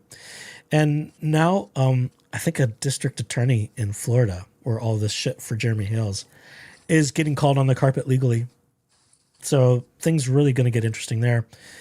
When a prosecuting attorney for, shall we say, the township, is telling law enforcement not to enforce restraining orders so that people can do criminal things, allegedly, that's a problem. So Slightly. the Hales case is, wow. Consider Laura Owens and multiply it by about 12. Oh God. That's how big of it is, and it involves dozens of people now. Jesus, I don't know if I could handle It's that. wild. No, I can't, and that's about as much as I wanted to say about it because it's just too much. It's Megan Fox and that Umbrella Guy tug. It's like a daily thing for them every week. There's that much to cover. They are just drowning in documents alone. They've probably got 50 more to go before they get caught up, and they'll never get there because it's just. Yeah, no way. And then all those people are trying to file bankruptcy. It's the same shit. Same shit, different crazy people. Yeah. Vermees says on David Gingras' comment blog, there once was a lawyer so dim, whose arguments wiggled like worms on a whim. His logic went splat, like poop dropped by a gnat. And the courtroom soon smelled just like him. I like a good limerick. Claps. That's a cute. Yeah.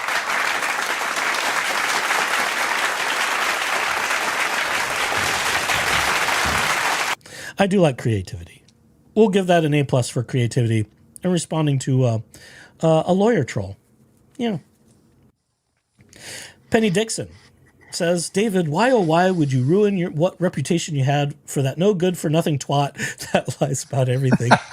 She is absolutely an abhorrent person that has nothing going for her. You, on the other hand, probably could have been a good lawyer if you had never got mixed up with her. Fair, but I would say that's also debatable based on what I've read about his career. He's faced bar complaints in Florida, too, for representing someone else and some other things. Yeah, he jumped onto... Yeah.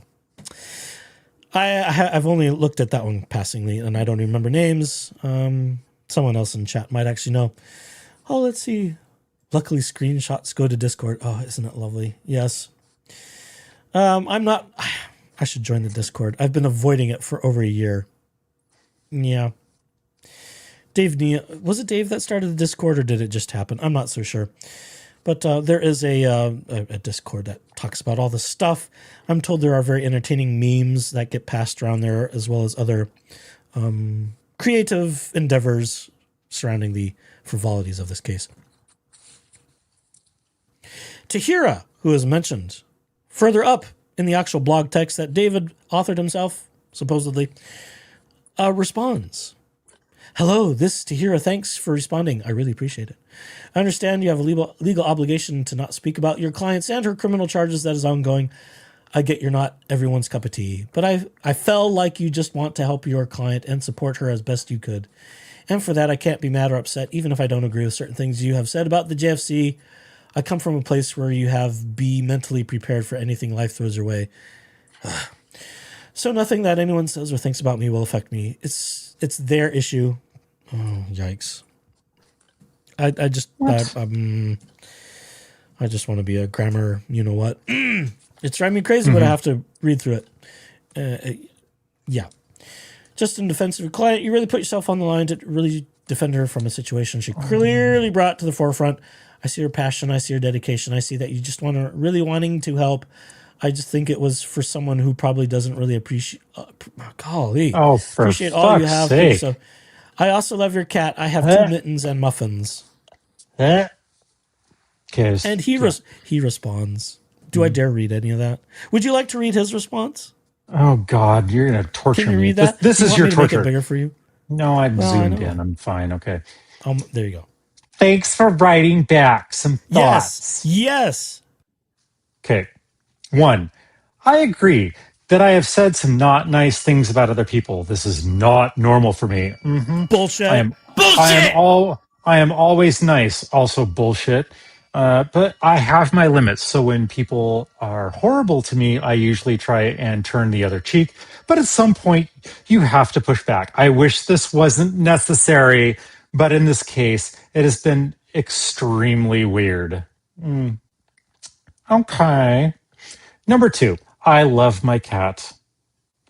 Always happy to meet a fellow cat person. LOL. Okay, whatever. I don't want to meet you, and I'm a cat person. Number 3, as for this line, quote, I just think it was for someone who probably doesn't appreciate all you have put in through the defense of the situation that she created. Okay. I understand what you mean, but this really almost entirely not relevant. I fought hard for Laura because I believed her legal position was correct, and I still do. The safe harbor provision in Rule 26 is very, very, very important. Okay. Lawyers and people in court need to have the right to refuse that the safe harbor, which is why it was added to the rule in 2019, but at present, the safe harbor no longer exists. Any person who, who makes this mistake can have their life completely ruined. That is not how this process is supposed to work, and it is a huge mistake for the courts to render the safe harbor meaningless. I am still hopeful this error will be fixed one day, and I am not going to stop fighting until this happens. Yes, there are still opinions that exist for fixing this mistake. Full stop. Options. There's still options, he thinks. What does he think? He's going to get rid of writ at SCOTUS? I mean, he's lost his appeals. And all of his appeals where he argued Rule 26, and I don't have a Rule 26 button, were not based in law or fact. So where's there to go when none of the appellate levels say anything? He's delusional. His response is just fluffy to me, and I mean I don't get all the lawyer speak and whatever, but whatever. I don't. And Bruce calls it. She had the rule safe harbor period, and Rule 25 fees were awarded.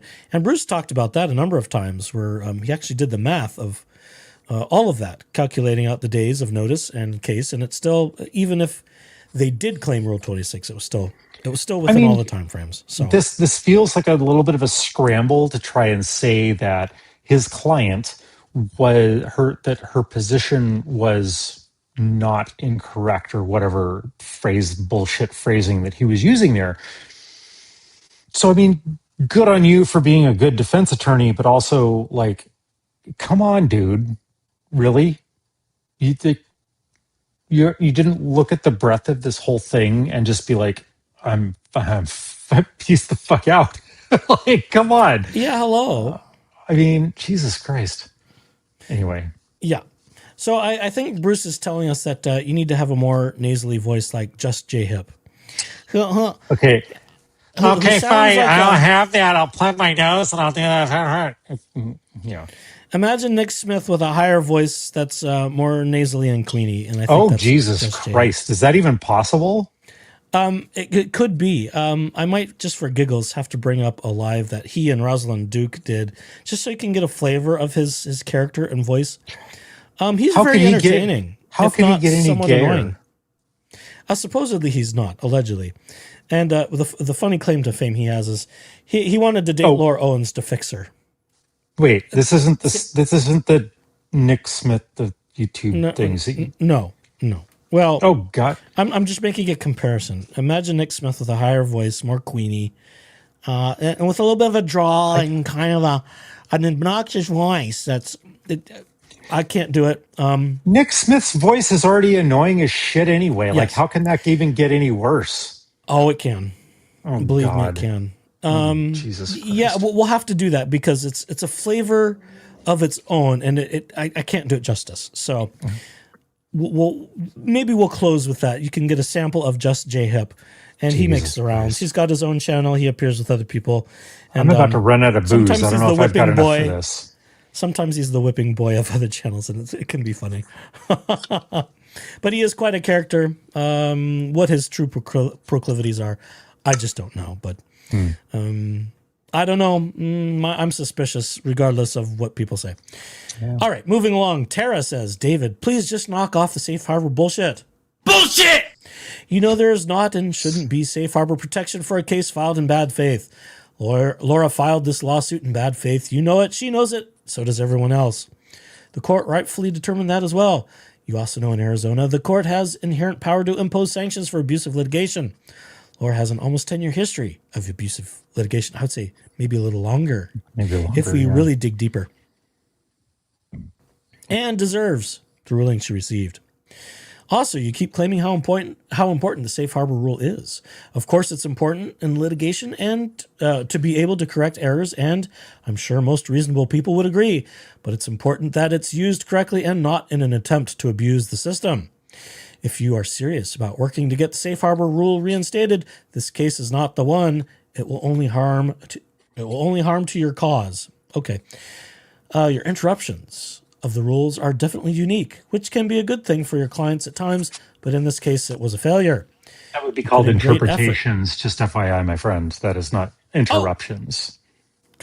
See, this is where the multifocal lenses fail, especially when it's like the size of a cookie on my screen. Speaking of cookies, never mind. I was pummeled in my text from a certain Jeep Daddy today about cookie making endeavors. Now, what was the final total of cookie making? 598. My God. How many pounds of flour is that? Let's do it that way. I don't know. That's like 30 pounds of flour. I don't know. Maybe. I'm making that up. I have no idea. It was wild. They made just about everything under the sun for holiday enjoyment needs. Yes. And I have an entire tin full of them. I can't believe Amazon had that many baking racks available for that endeavor. You can? I must have cleared out at least part of a warehouse for that many. I don't know. Maybe. It's a lot. But yeah, it's fine. That's what we needed. Bruce. Yeah. Jay is great. He just needs constant babysitting. That's not wrong. Sounds like DG needs that too. Jay and Expert together would detail into, I think you mean derail into a different galaxy, maybe? Oh, gosh. That would be, I don't know if I could handle that. I remember Big Johnson trying to explain the case to Expert, and he just wanted to look at Arizona real estate and home construction. Yeah, Expert's an interesting character. I he heard appears Big Johnson regularly on his own channel and with Shizzy Wiznut, who's also talking about the Hales insanity. I haven't interacted with many of them on that side yet, but that's okay. Yeah, I won't editorialize any further. Let's see. Yes, your interpretations of the rules are different. It was a failure. Let's just say that. You put in a great effort for your client, but you were working with a heaping pile of shit to begin with. Laura had done irreparable damage before she ever retained you. I do have a few questions for you. Ooh, we like questions. You said you're always a nice person until someone is horrible to you. How exactly was Judge Mata horrible to you? That's a good question. By ruling against you? By rejecting your questionable legal arguments? By rejecting your motion to compel lunch, maybe? I'm trying to understand why she was so deserving of your vitriolic behavior. What about Mike Maricini? What exactly did he do to you? Not the line about showing up without a valid subpoena. That's worn out, and I don't need to list the authorities that you're told that you were wrong in this matter. Ugh, boy. And another creative attempt to get the results your client wanted, which I can... It was another creative attempt to get the results your client wanted, which I can understand. Also, not that you didn't get to interview him before the hearing, because we've all seen the email he sent. He sent you stating exactly what he was planning to testify to if given the opportunity, as well as why he was originally going to speak to you and then changed his mind. So why Mike? There are others that ended up on your naughty list that I would like to know about. I didn't end up on the naughty list. I feel left out.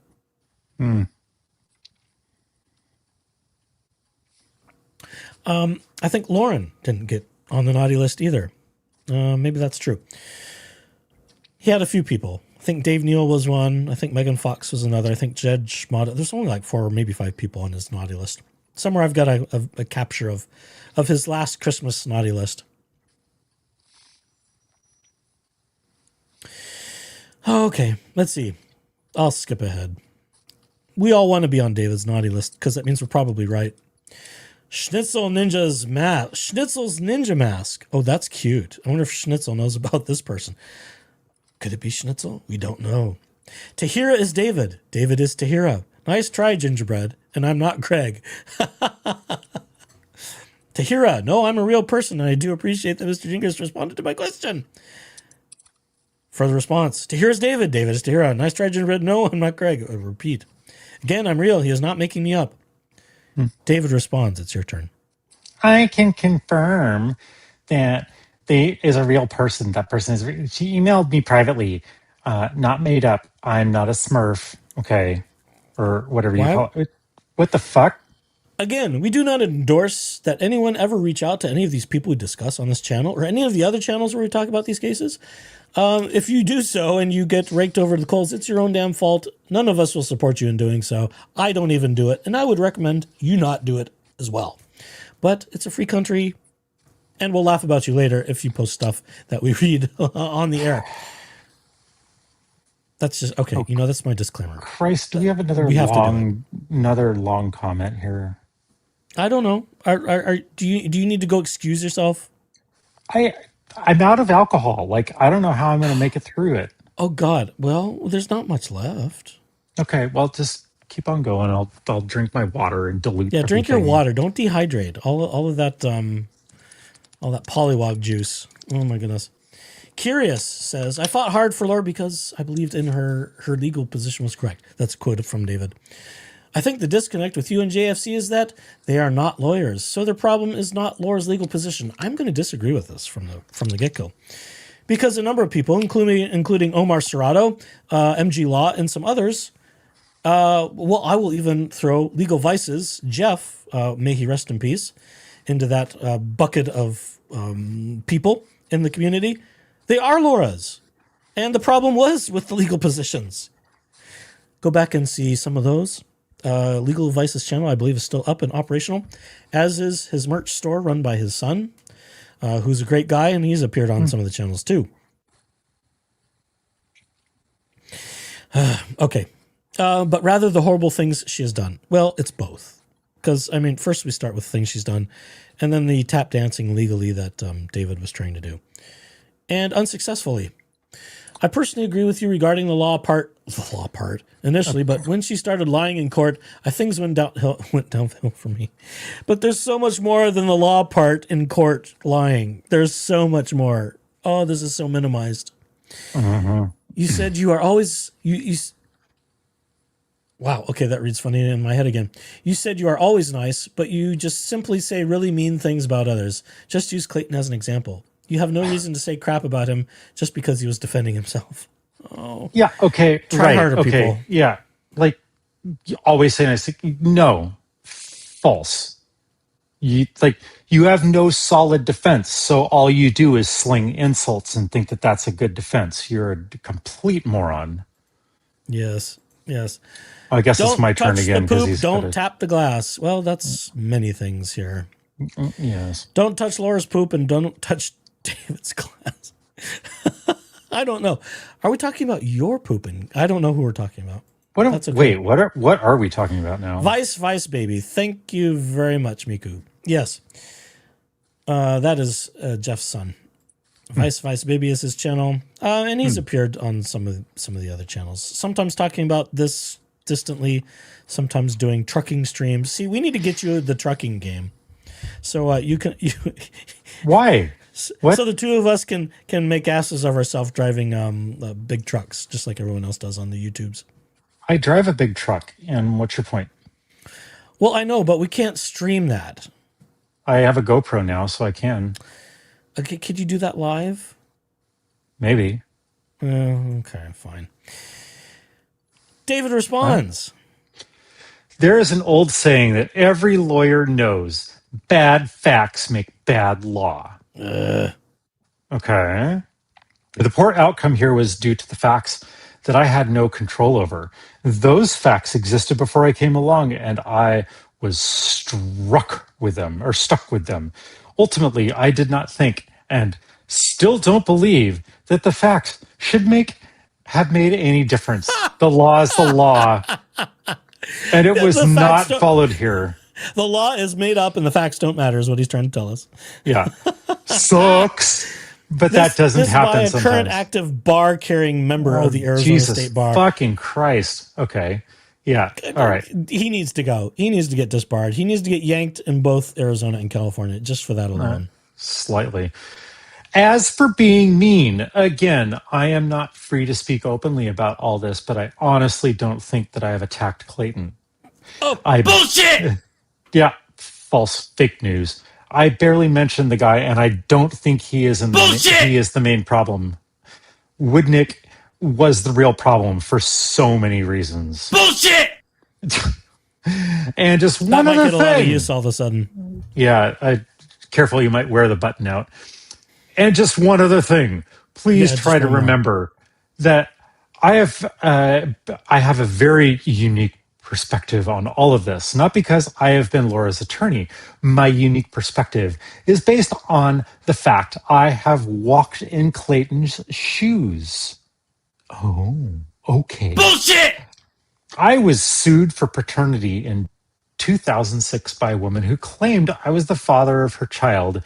I spent 5 minutes taking a DNA test, which just involved a mouth swab, and the DNA ruled me out as the father. Oh, you went on the Maury Povich show? That's cute. Okay, fine.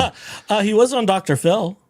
Oh, Is that right? Dr. Yeah, I think it was Dr. Dr. Phil. Where he Dr. was a Fuck stool Phil. pigeon. Okay, all right, yeah. Well, Dr. Phil's not a doctor. He Obviously relinquished not. his license He's about ago. as much of a doctor as Dr. Oz. Anyway. Anyhow, moving along. The entire thing cost $0, and it was the easiest claim to disprove.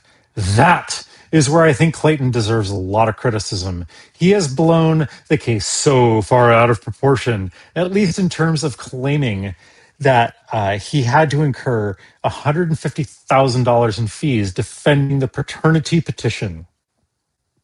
That is 100% false. Clayton did not have to spend anything to defeat Laura's petition. Yes. He, That's not true.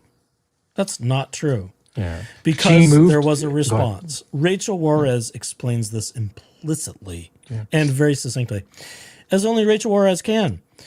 Yeah, Clayton is entitled to a response. It's not just, oh, Clayton, you have to take it up Yes. the ass in this filing. that's He how had to it goes. respond to the petition. He had to respond to the filing and the claims of paternity. That costs money. But, they hinge all of their arguments on, well, Laura was trying to dismiss it. You should have just let it go. After she drug him through the mud and then some. But he still had a response. He is entitled constitutionally to a response for an action filed in bad faith. Because, and this is the difference between David Gingras and Clayton Echard, there was an actual baby in David Gingras' case.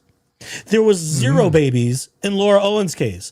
And no, I don't care how you spin it. There was no miscarriage. There's no proof of miscarriage. All of that was determined by the court to be fraud. All of it. The whole paternity thing was determined to be fraud. That's why she's in the hot water she's in. So this blithering goes on. Yes. She moved to drop As the only he petition. can. Yes. She moved to drop now the he's gonna petition explain it like I did. before Clayton really spent anything. And she would have dropped it before he even spent $1. Yeah, right. Okay, right. Let's just keep pumping that bullshit through. What Woodnick did was to use the family court hearing as a way of trying a civil tort claim, which Mata had no jurisdiction over. This is an issue I've mentioned before, but never really argued because I thought the Rule 26 stuff was more than enough to resolve the case. But lack of subject matter jurisdiction is an issue that can be raised at any point, even years later. So while this plan isn't 100% finalized, I can easily see bringing a future motion to vacate Mata's judgment based on lack of subject matter jurisdiction. I would do that tomorrow. No.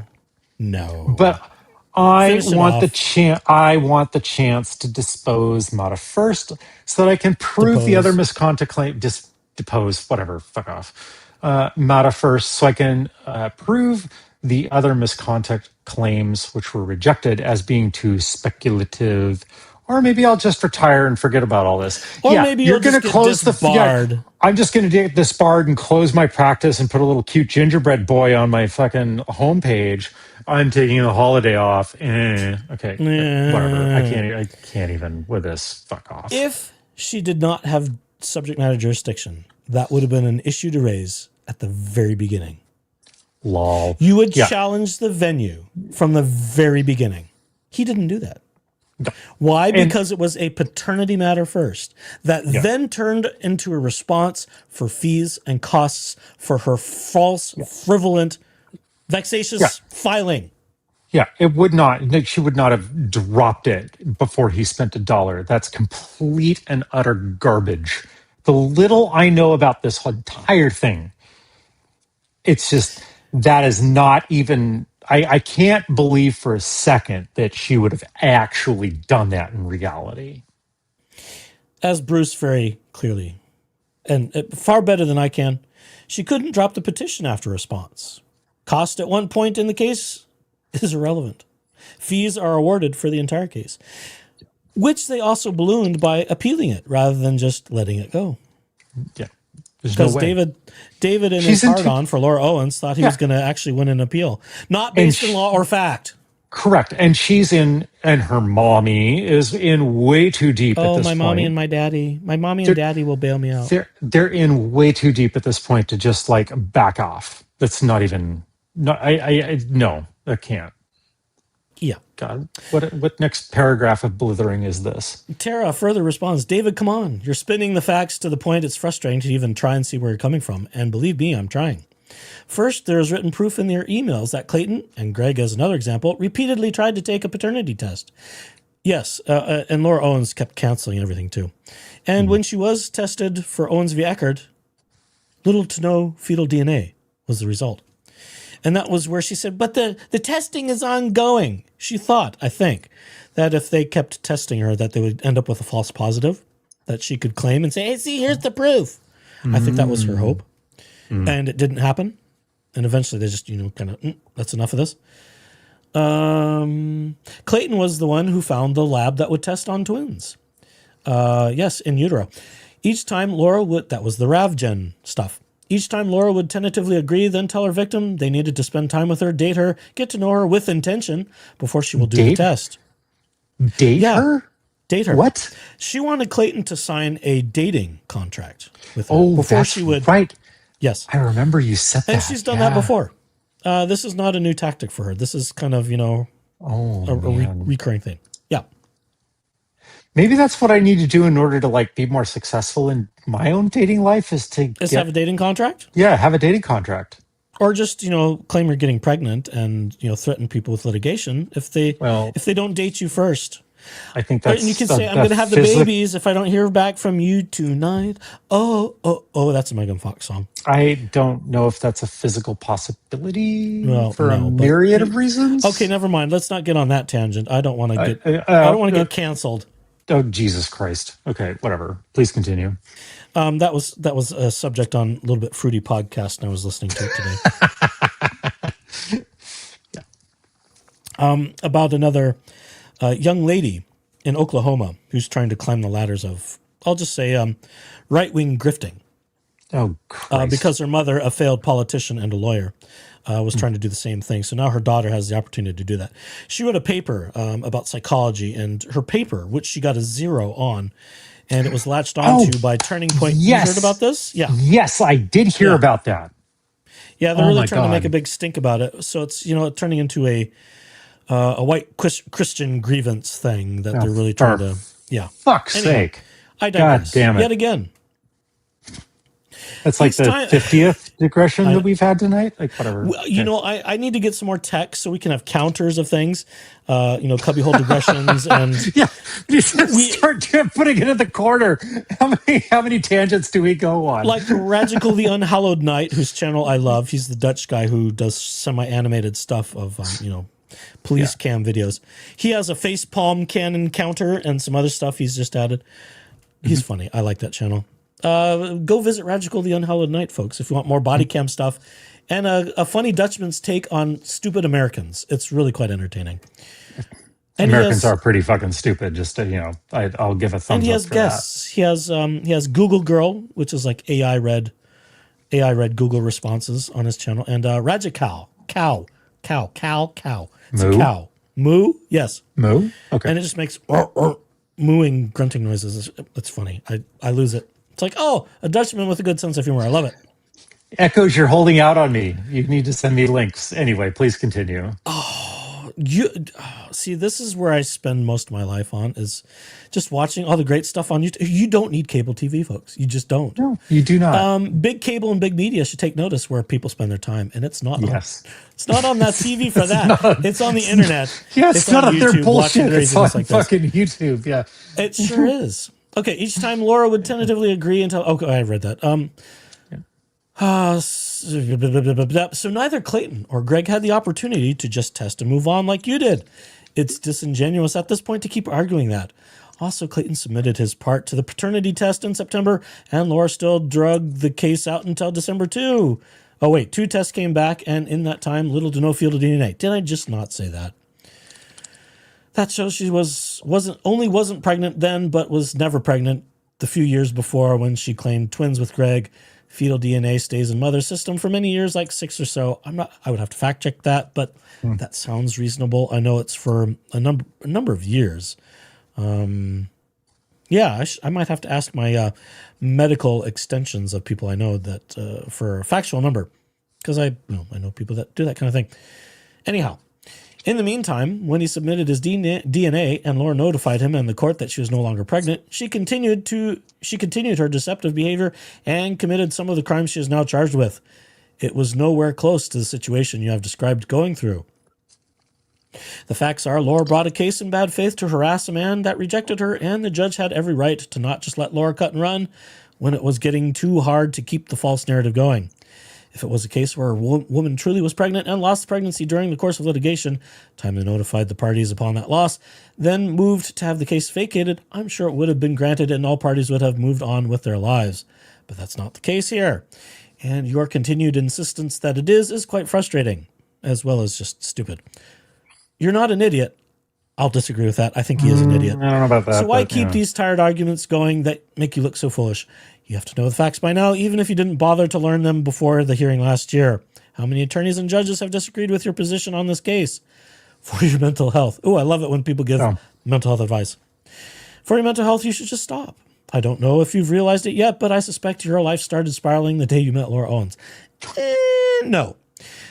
I think it started spiraling when he was in law school and was charged with heinous crimes. Or maybe when he was not quite 30 yet. I think he was in his late 20s. Or maybe I'm wrong and you were already going down this path of self-destruction before Laura ever walked into your life. Yes. Either way, you should probably just move on. Pot calling kettle. Standing ovation. 10 out of 10. No notes. Tequila Mockingbird. Hey, maybe that's one for you. Tequila. Da-dum, da-da-dum-dum-dum. I don't. Tequila and I don't get along. Really? But I'll read it anyway. No, we don't. I Do it. don't know. But I'll read this. There is a difference between your situation and Clayton's because you are unknown and you really have no reputation to protect. I also suspect that your tentative baby mama didn't talk to the media and try to establish a parenting plan long before the baby was born. I also doubt that you were inundated with electronic communication to the degree that Clayton was. Yes, Laura Owens went to the Sun and other tabloids right from the get-go, before the case even hit. Yeah.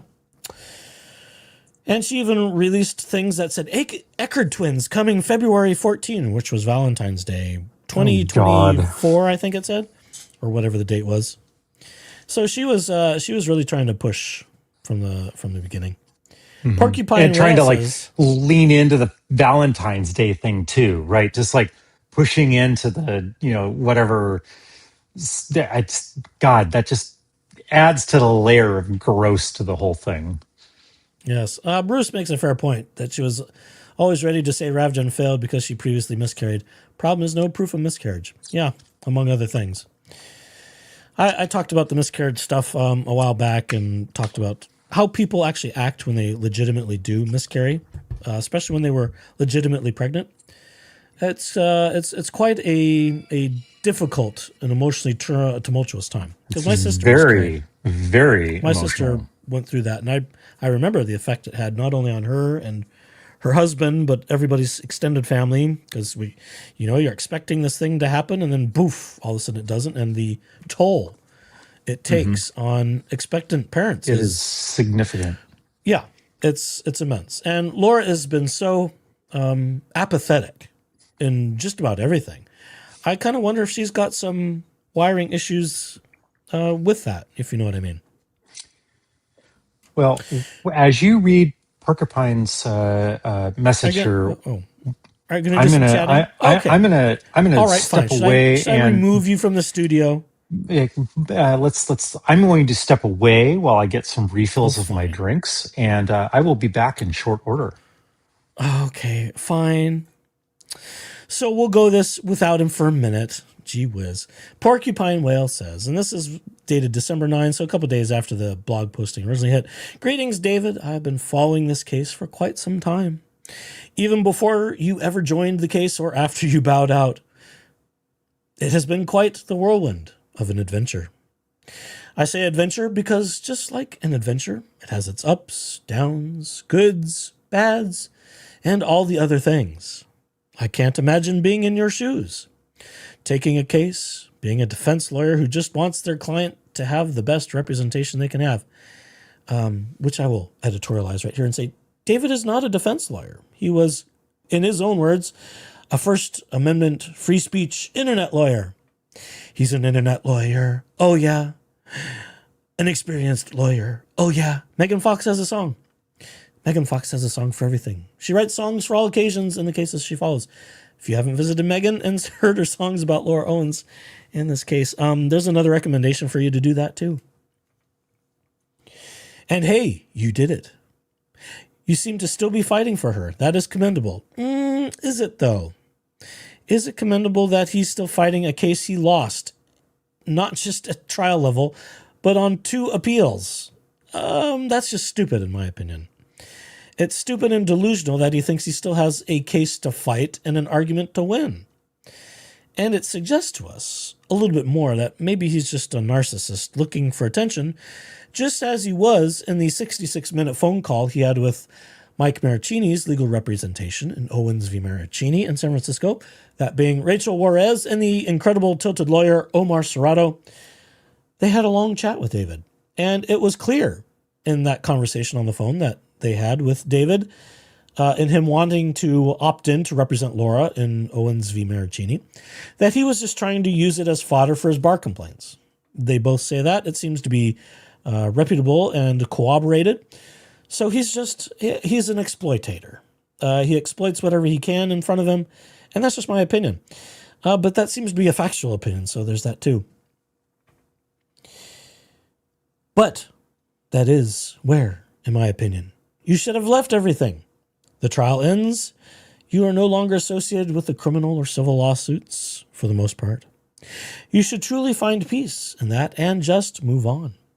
But instead, you chose to poke and prod and bring up someone's name, comparing them to dirt, worms, turds, etc. After this person has done nothing to you. The only reason I can imagine you would do this is for attention. Yes, we have a winner. That is exactly why he's doing this. He wants to be in the spotlight. He had hoped to co-opt some Owens fame and fortune, I think. Again, that's my opinion. But based on his actions, the actions that have been reported by other good attorneys in good standing, even if they were opposing counsel, and his antics and behavior, he seems to just be an attention whore of the first grade class. Grade A first attention whore, I think. Are you done? Are you back? Refills I'm are not good. done yet. I'm not done yet, so hang out for a second. Anyway, get out of here. Okay, fine. You can be here. See, that's the problem when I have the buttons to push. Yeah, well. The only reason I can imagine you do this is for attention. Okay, JFC crew was piling on. No, JFC crew wasn't piling on. They were just pointing out the obvious. Piling on would be being extra. Adding stuff, making speculations that have no basis in reality. We don't need to. The stories are there. David Gingras' near criminal conviction past, I don't know how better to phrase that. That's all out there. We don't have to make that up. That would be piling on if someone were to make that up, and that could get you into trouble making up that kind of legal problems. Stuff with minors is no laughing matter. All right. So, no, I don't think it was piling on. It was just people pointing out what they were saying. And there just happens to be quite a number of people doing that now. If you consider that piling on, that's a viewpoint, but I don't agree with it. You were famous, in air quotes. You had followers. Well, not very many. Even if you constantly belittled them and fought back like both the JFC and you were the elementary school kids who found a toy in the sandbox and you couldn't decide who found it first. But then the trial ended. Laura didn't need your services, and a few months later, after the OOP against MM was dismissed, you started to drift away, back to your quiet, easy life, as you put it. Won't change a bit because the bar complaints aren't going anywhere that will negatively affect your life. Was that boring? Were you unhappy with the lack of attention? That honestly feels like the only reason you would lash out and belittle Lauren randomly months later. Please correct me if I'm wrong. If you can point to a comment she made to you or about you that is actually from her and you can prove it beyond a reasonable doubt and not some random poster that you feel like is her, and you are doing this to get back at her, then I will stand corrected. But again, someone doesn't say a negative thing about you for months and then boom, you decide you need the attention again. Yep. I don't believe you're a bad person in the slightest. I can't agree with that. I have to disagree with that a little bit because I think he's a bad person. That's my opinion of him, and I'm entitled to it. And in all honesty, I think you're a generally good person at heart. And just got caught up in this drama. Sucking up level shit. Yeah. But the more you try to defend your side and belittle those who aren't even commenting about you anymore is starting to prove to me otherwise. Focus on the future and your own situation. Stop focusing on people who aren't focusing on you anymore. Oh, how many more? Oh, this is the last one. Oh, we're at the bottom. God. Thank the gods. Thank God. Oh, let's see. Oh, okay. I was just skimming chat for a brief second. A man older than Gingras. Mr. Gingras, wow. Your last comment shows your narcissistic mentality. Correct. You absolutely have not walked in Clayton Eckerd's shoes. Your situation is not even close to Eckerd's. Your diatribe here on December 9 is atrocious. You sound exactly like Miss Laura Owens, who simply will not admit she is wrong and continues with her delusions. Disillusions? I think that's the wrong word. I don't think it's disillusioning because they're deluded thinking that they're right. Let it go, Mr. Gingras. Your life will take a turn to the better. But neither you or Owens see that for yourselves. I have had a girl stalker. I am on another woman's childbirth cert, which I found out about 3 years later, and blood tests proved differently. And I've been falsely accused of rape by yet a third and totally different woman. These 3 reasons drew me into the saga. I feel for Eckerd, but I would never think I've walked in Eckerd's shoes. You're so full of yourself in every response you spew. I've seen you say several times, I'm always nice. Geez, dude, really? Do you even know what always means? And that concludes the comments to the previously summarized GingerBites. I'm exhausted now. Christ almighty, I think I'm ready for I need a sandwich. I think I might need a piece of cake. Or cookies. Or cookies. You've got plenty of... Do you have cookies? Did you bring some home? Oh, yeah. Oh, An okay. entire tin full. I didn't bring them over to where I'm sitting now, but yes. That's probably good for you and for me when I visit. Probably. Although, I do have a tin of cookies too. Should I even confess that I did that? Wow, you do? I do. It's good because I can actually count the carbs on them, which is nice with prepackaged stuff. I kind of don't do much baking anymore because I don't have to do the math. So there's that. These are all when you can just read the numbers handmade. on the back. It's like, okay, a serving is this many carbs. It's like, okay, I can do and just do that. Those are just estimates anyway. But they're more accurate than my estimates with my baking sugary treats would be. So, yeah. But I got Belgian chocolate cookies from Trader Joe's. Yes, of course I did. Because it has to be chocolate or it's just no good. I don't know if this is going to actually show up. IB has requested to see the cookies. I see that. As the glare from your screen. Yeah, hundreds of cookies. Hundreds of cookies. 598. I can't believe that.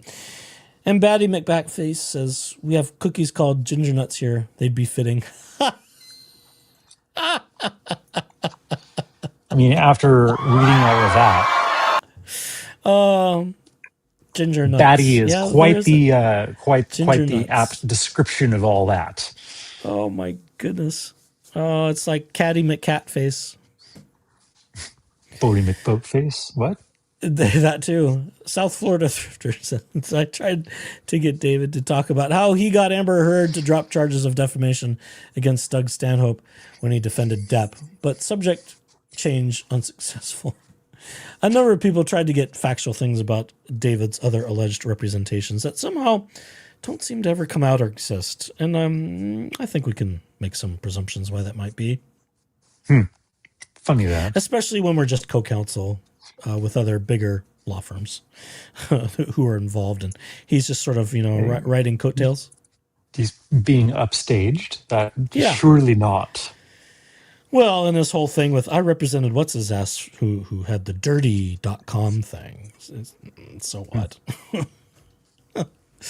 And he just happened to write in the wake of other court decisions about liability of social media platforms. So he kind of, my opinion is he got lucky with that one.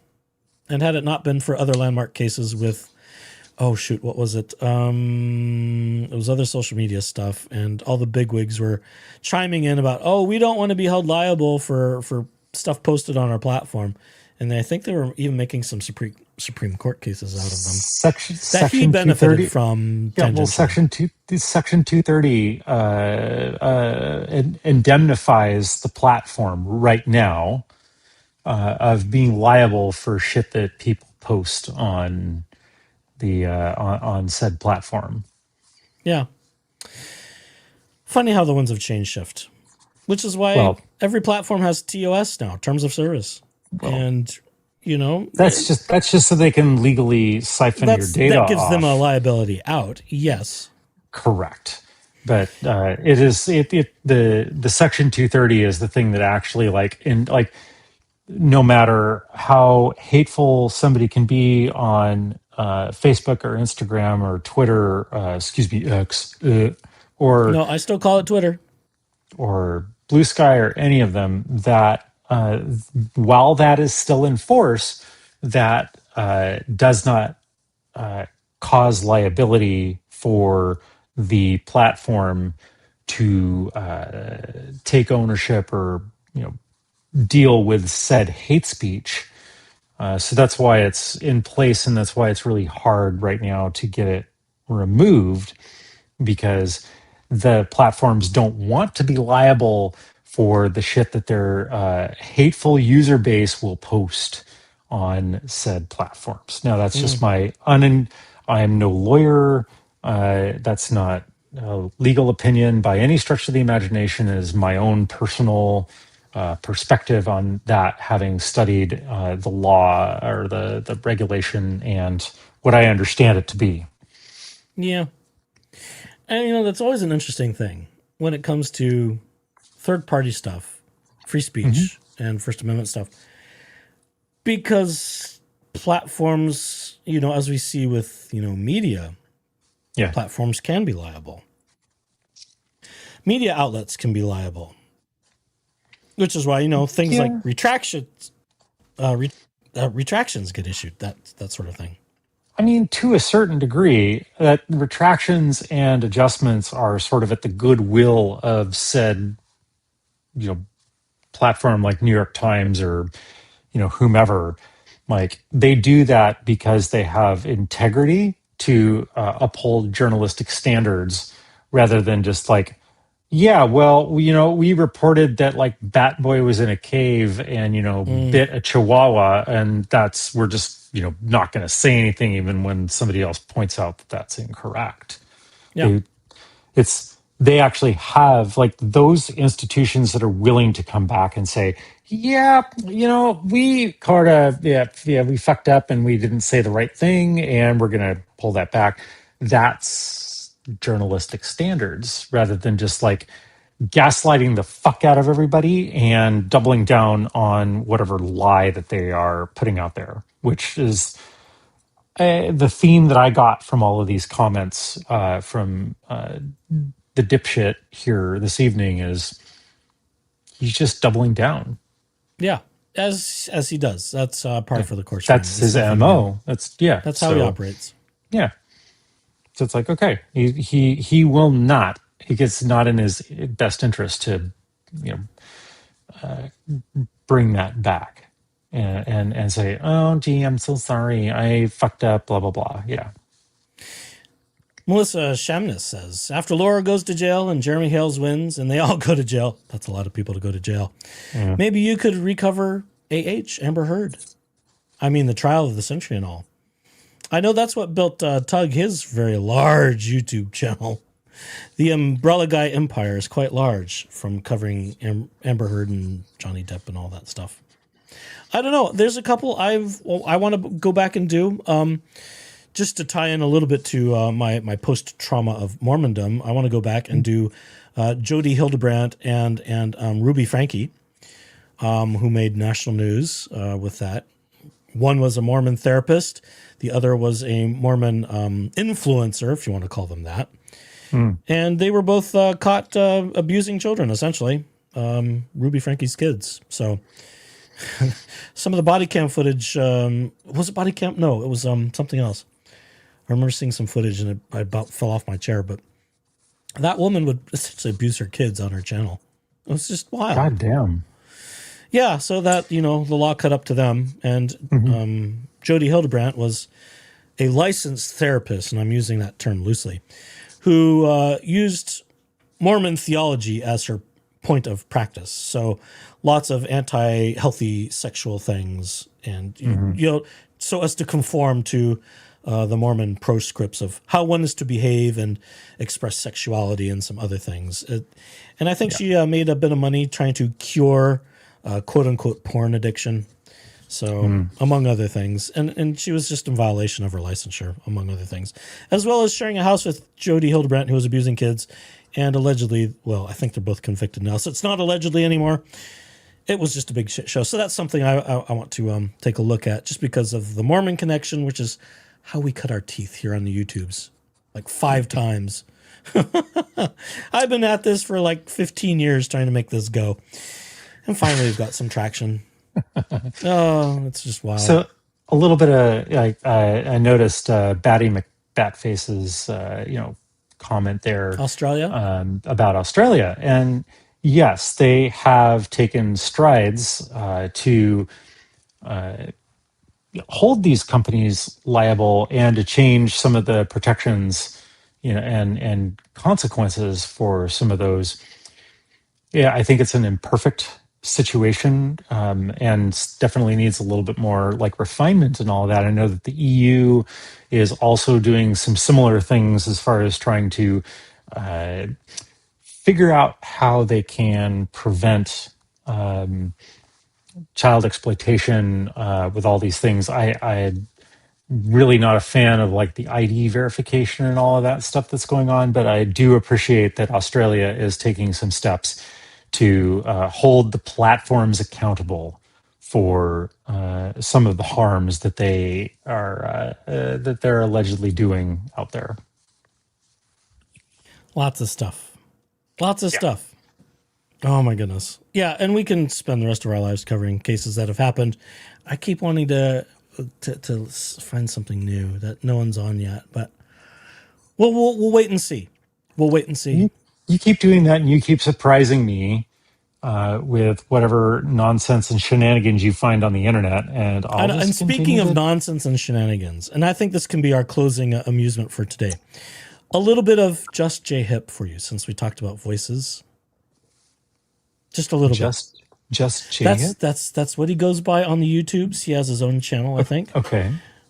And he was with Rosalind Duke, who also has covered this case, and they talk about some Laura Owens, but you've got to hear the way he talks. Just for frame of reference, we don't need to play much of it, but I'm just going to poke around here and just jump in on this, and you can just get a sense of the personality and the voice. It's it's a unique thing to behold. So let's bring some of this back up. Okay. Oh my gosh. Play, says me. I'm gonna get just Jay up on the show. Hey, I'm a Gotcha. Quit picking on Mr. Biker. Why? the banker. Give me a few good reasons. I wish I had something queued up.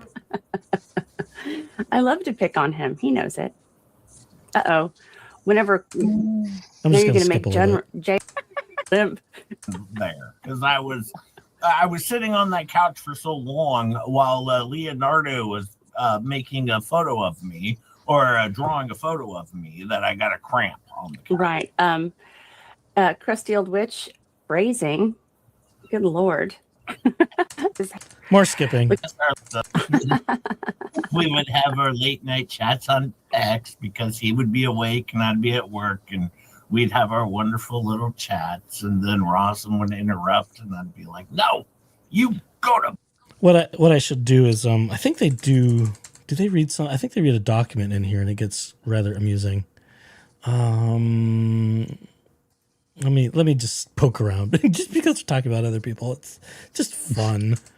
Oh, where is it? Is it here? Oh, they do they read some of the texts, I think is what they do.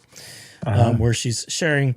Is this with Mike Maricini or was it with Greg? I'm forgetting who it's about, but it doesn't matter. I'm going like your head is just exploding. You're just like, oh my God. Oh my God. and and I think Megan touched on this the other day, how mainstream media, now that they picked up on this, they're getting it all wrong. They're all saying how she did it for child support money and stuff like that. I'm like, no, you're missing. You didn't get into the contract, the dating contract. Like, you've missed the whole point. Right. That's I find fact. This is 8:20. Is it Sure. Just now, from every possible angle. Excuse me, ma'am. What did you do? Anyhow, you get a sense of flavor. This isn't a good example. I'll have to come up with a good example and curate that a little better for you. But he's got an interesting accent, long. Are we somewhere in the Northeast? I'm trying to place the accent is what I'm trying to do. Maybe a little bit. Because it's just a very sort of specific character, and it's very unique, very engaging, very entertaining. As Melissa says, she loves Jay, and he just has just the greatest thing. And sometimes he rings this silly cowbell, and it's like, what's going on here? He's got props. I don't think he gets on camera all the time, but what a character! What a character! If I were half that entertaining, I would have an enormous channel, but I'm not. I'm very boring. I'm very vanilla. You're entertaining for me because I can poke fun at a bunch of stuff and we can crack each other up, Happy birthday, you're not special. Was that a song? Happy birthday, you're not special. Didn't they play that? Now I'm gonna have to go back and look. IB says, look up Kira Cousins from Scotland, fake pregnancy story from November 2025. And it seems to me there was also one from Canada where a woman faked a pregnancy and she got busted. Not all that long ago, too. I forget her name, but I remember seeing that one, too. I just feel like this is a playbook that's all like it's just being trot out over and over and over again. Well, it's going to be like certain political griftathons. We're going to see that, too, even more. People trying to capitalize on the Charlie Kirk thing and, just all of the right-wing outrage, grievance, rage. It's a bunch of rage bait. And I wanted to talk more about the Oklahoma girl, but I don't think I have it in me tonight because I find that story interesting. I don't even know what the hell you're talking about. So, well, we were talking about it earlier. Yes, and you had heard the story where she got a 0 on her test as a psychology major. That bitch. That whole thing. Okay. Yeah. So I think I think before we run ourselves into the ground, that's plenty for this evening. Do you have any parting thoughts? And I'll have to apologize to you later for not having good torture for this evening. So I'll dig up some more. There's stuff. I could have found reading something. through all those comments. reading through all those comments and forcing me to play the role of dipshit David the dipshit was Now, see, torture you enough. could have been like IT Goatee Brad, and you could have done the real bassy, like Disney villain voice with a little bit of sort of an English accent, and really gone whole ham on it. But you didn't. You were very restrained this evening. Well, I'll try harder next time, maybe. Well, we'll have to get you a better microphone. Brad's got a pretty good mic for his bassy IT Goatee voice. Don't. We're not going to judge my AirPods, okay? We are because quality is quality is everything. Oh, I can't do what I would normally do to respond to that because I'll get canceled there too. Oh, well, that's fine. That's why I'm your guest. But golly Moses. Anyway, no parting thoughts. Final thoughts from you, sir. Final thoughts. Why is the rum gone? Go touch grass and fuck all these people anyway. Like, go ride a Jeep in the snow. Exactly. Go find where this photo was taken and enjoy life. Enjoy the silence. Go hug a tree. Go get a Christmas tree. Go cut your own Christmas tree. Yeah, go cut a Christmas tree legally. Go get the permit. Get a license. And oh, you can get some nice ones. It's so nice. Yeah, there are. There's a couple good ones out there. Jeep Daddy's equipment is Yes, Shot for the win. Yes, my equipment is just fine. Thank you very much. I love my Jeep, and I will threaten to take Echoes out at some point. Yeah, at some point. I'm sure you're just going to kidnap me. When he's not chicken shit. Yeah. Just don't do some of the cliff diving you've done, and we'll be okay. I will not do any cliff diving. It'll be fine. You will make it back home. Okay. Can I get that in writing? Yes. Oh boy. Okay, we'll talk about that some other day. I pinky swear. Is that good enough? Well, that might work. Yeah. Anyway, and then you'll owe me dinner. You already owe me like 2 at this point. Still? So, yes. Oh my God. How am I ever going to dig myself out of that hole? Buy me fucking dinner, and then you can start like digging yourself out of that hole. How about that? You're an expensive dinner date too. I know. High class bitch. All right. Well, I'll let you play us out. Thank you again for. I have just the thing to play us out. Thank you again for having me. Fuck all the way off. You. And they thank adore you, the audience. Yeah. Now, the only thing that can make people love you even more than me is if you had a cat. That is a suggestion. I live vicariously through my friends who cats. have Yes, them. I know. Yes. What do we do? But until next time, everybody, this has been yet another episode of Two Snarky Gays Bitching. And on that note, here it comes. Good night, everybody.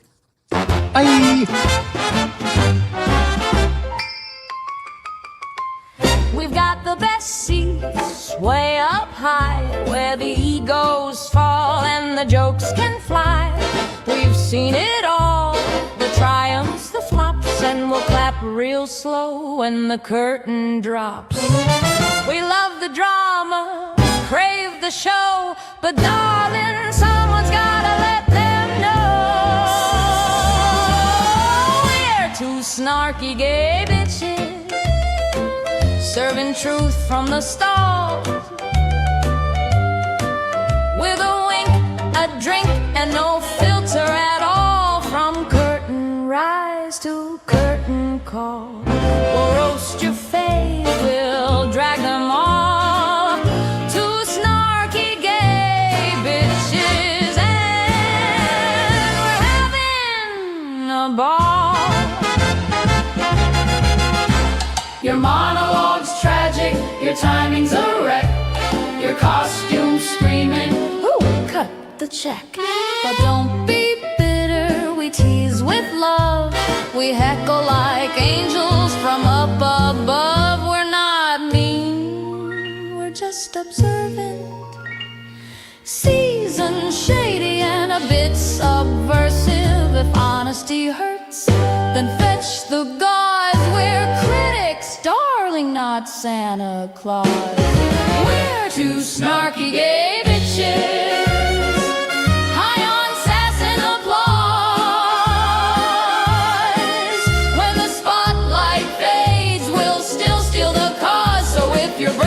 take the stage, but don't act shocked when we engage. Too snarky, get